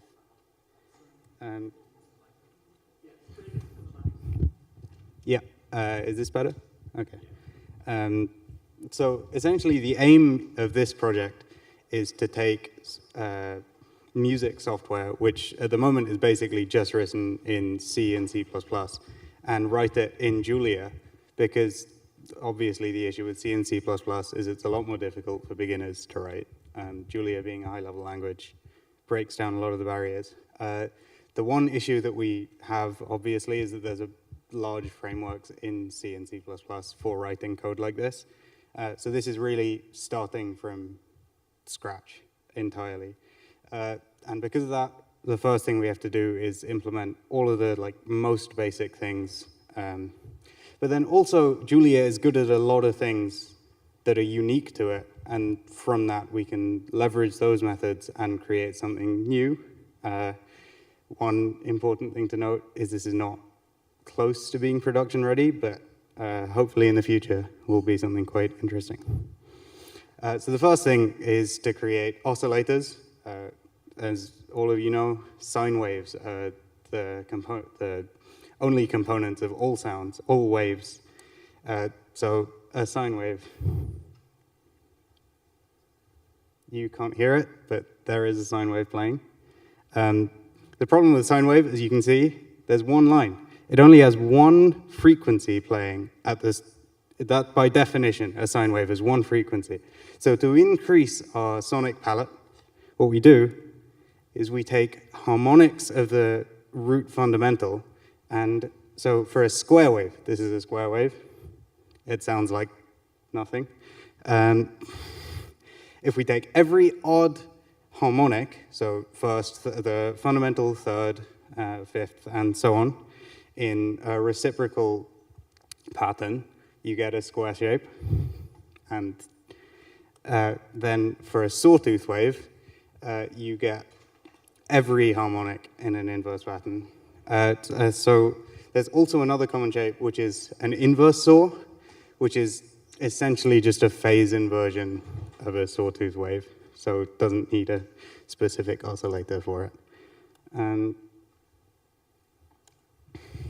The next thing that we can do, which is special to Julia, and not really so much other languages that you might create synths with, is that because Julia is so good at solving differential equations with MTK and diffeq, we can solve nice models. This is the Fitzhugh-Nagumo model, which I'm sure someone in here can explain much better than me, but is used to model neurons and electrical signals in circuits. So we can use just differential equations as ways of creating synth shapes and types of waves, which is quite interesting. So next thing is transformations to the waves. The first one, which is ADSR. So this stands for attack, decay, sustain, and release. It's essentially simulating how acoustic instruments will create sounds. When you play a note on a guitar, it won't immediately start at one volume and then stop instantly. It'll grow and decay, sustain, and release over some period of time. Compression, this is very basic compression, but essentially any sound, any value over a certain amplitude threshold gets scaled down by the ratio. Here is 2.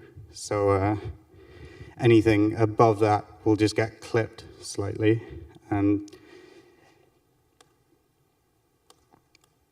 Clip distortion works similarly, but instead of scaling things down, it'll clip any values above it to the threshold that it's checking for. So you can see there that the peaks are truncated to 0.8. So the next thing that we can do which is common, is additive synthesis or polyphonic synthesis, which is essentially just where you take multiple oscillators and use them at the same time. So here we would have a square wave, a sine wave, and a sawtooth wave playing it simultaneously. And then here you can see like a quick implementation of this. So we create an instrument with ADSR values and its oscillators and its compression. So this essentially creates a timbre that will then make sound, and then playing a sequence of notes, which is the super, ultra, hyper, mega, meta Lydian scale. That's the technical name, by the way. It's not a joke. And then, obviously, instead of a sequence of notes, you could play them at the same time, in theory, and make a chord. This would be two very nice chords, which I like, but you can't hear. How's that? Anyway, the next steps that we have here are, first of all, better API design. This is a very fresh project, so at the moment isn't the nicest to use. So that is quite a big thing to improve. Phase manipulation we don't have yet. So that is something that we would need to add. More filters, like reverb, delay, overdrive, EQ as well is very important. Real-time generation, so something like playing notes on your keyboard and then hearing them immediately. And also instrument modeling is something that I was thinking about. Essentially, Julia is very good at differential equations, so modeling an acoustic instrument entirely and then like getting a differential equation for the amplitude of the wave that comes out. You would probably need better physics than I am capable of doing, unfortunately. In the future, you know, maybe once I've done some of my degree. This is where the current codebase can be found. It is named after the Greek muse responsible for music. It is a utopy is the right way to pronounce it, I'm fairly sure. Though we may be wrong. Any questions?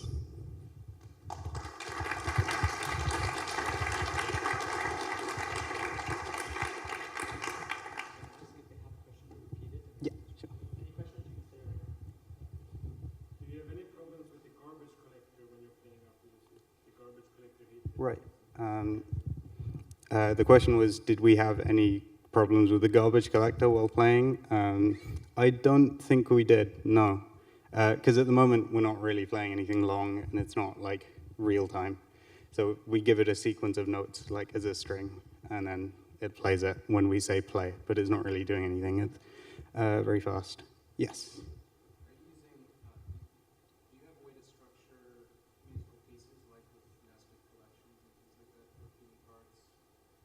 Not at the moment. Not at the moment. Yes. So the question was, do we have any way to structure pieces with nested collections? But we do not have a way to do that at the moment. Yeah. Yes. In the far back. Will you post a version of this talk online with the sound samples so you can listen to them? Yes, I will put them on the repository. Yeah. The question was, will you put the sound samples online? Yes, they will be on the repository. Yes. So in Chris's keynote talk the other day, he talked about using an AI model for the parts that are too hard to do the differential equations for. That might be a way to go for instrument modeling if you have enough sample data. Yeah, so the question was using AI for modeling instruments. Yeah, I think that would be something I'd have to ask Chris about, definitely, because, again, beyond my understanding. But yeah, that does sound like a possibility, yes. There's a document formatting software called JuliaCon that produces musical scores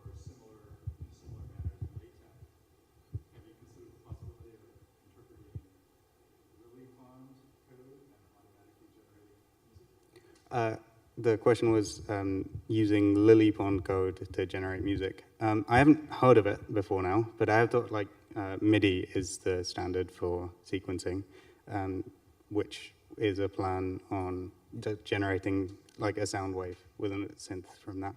I think that would also... Right, well, in that case, yeah, that would probably be the way to go. Yes.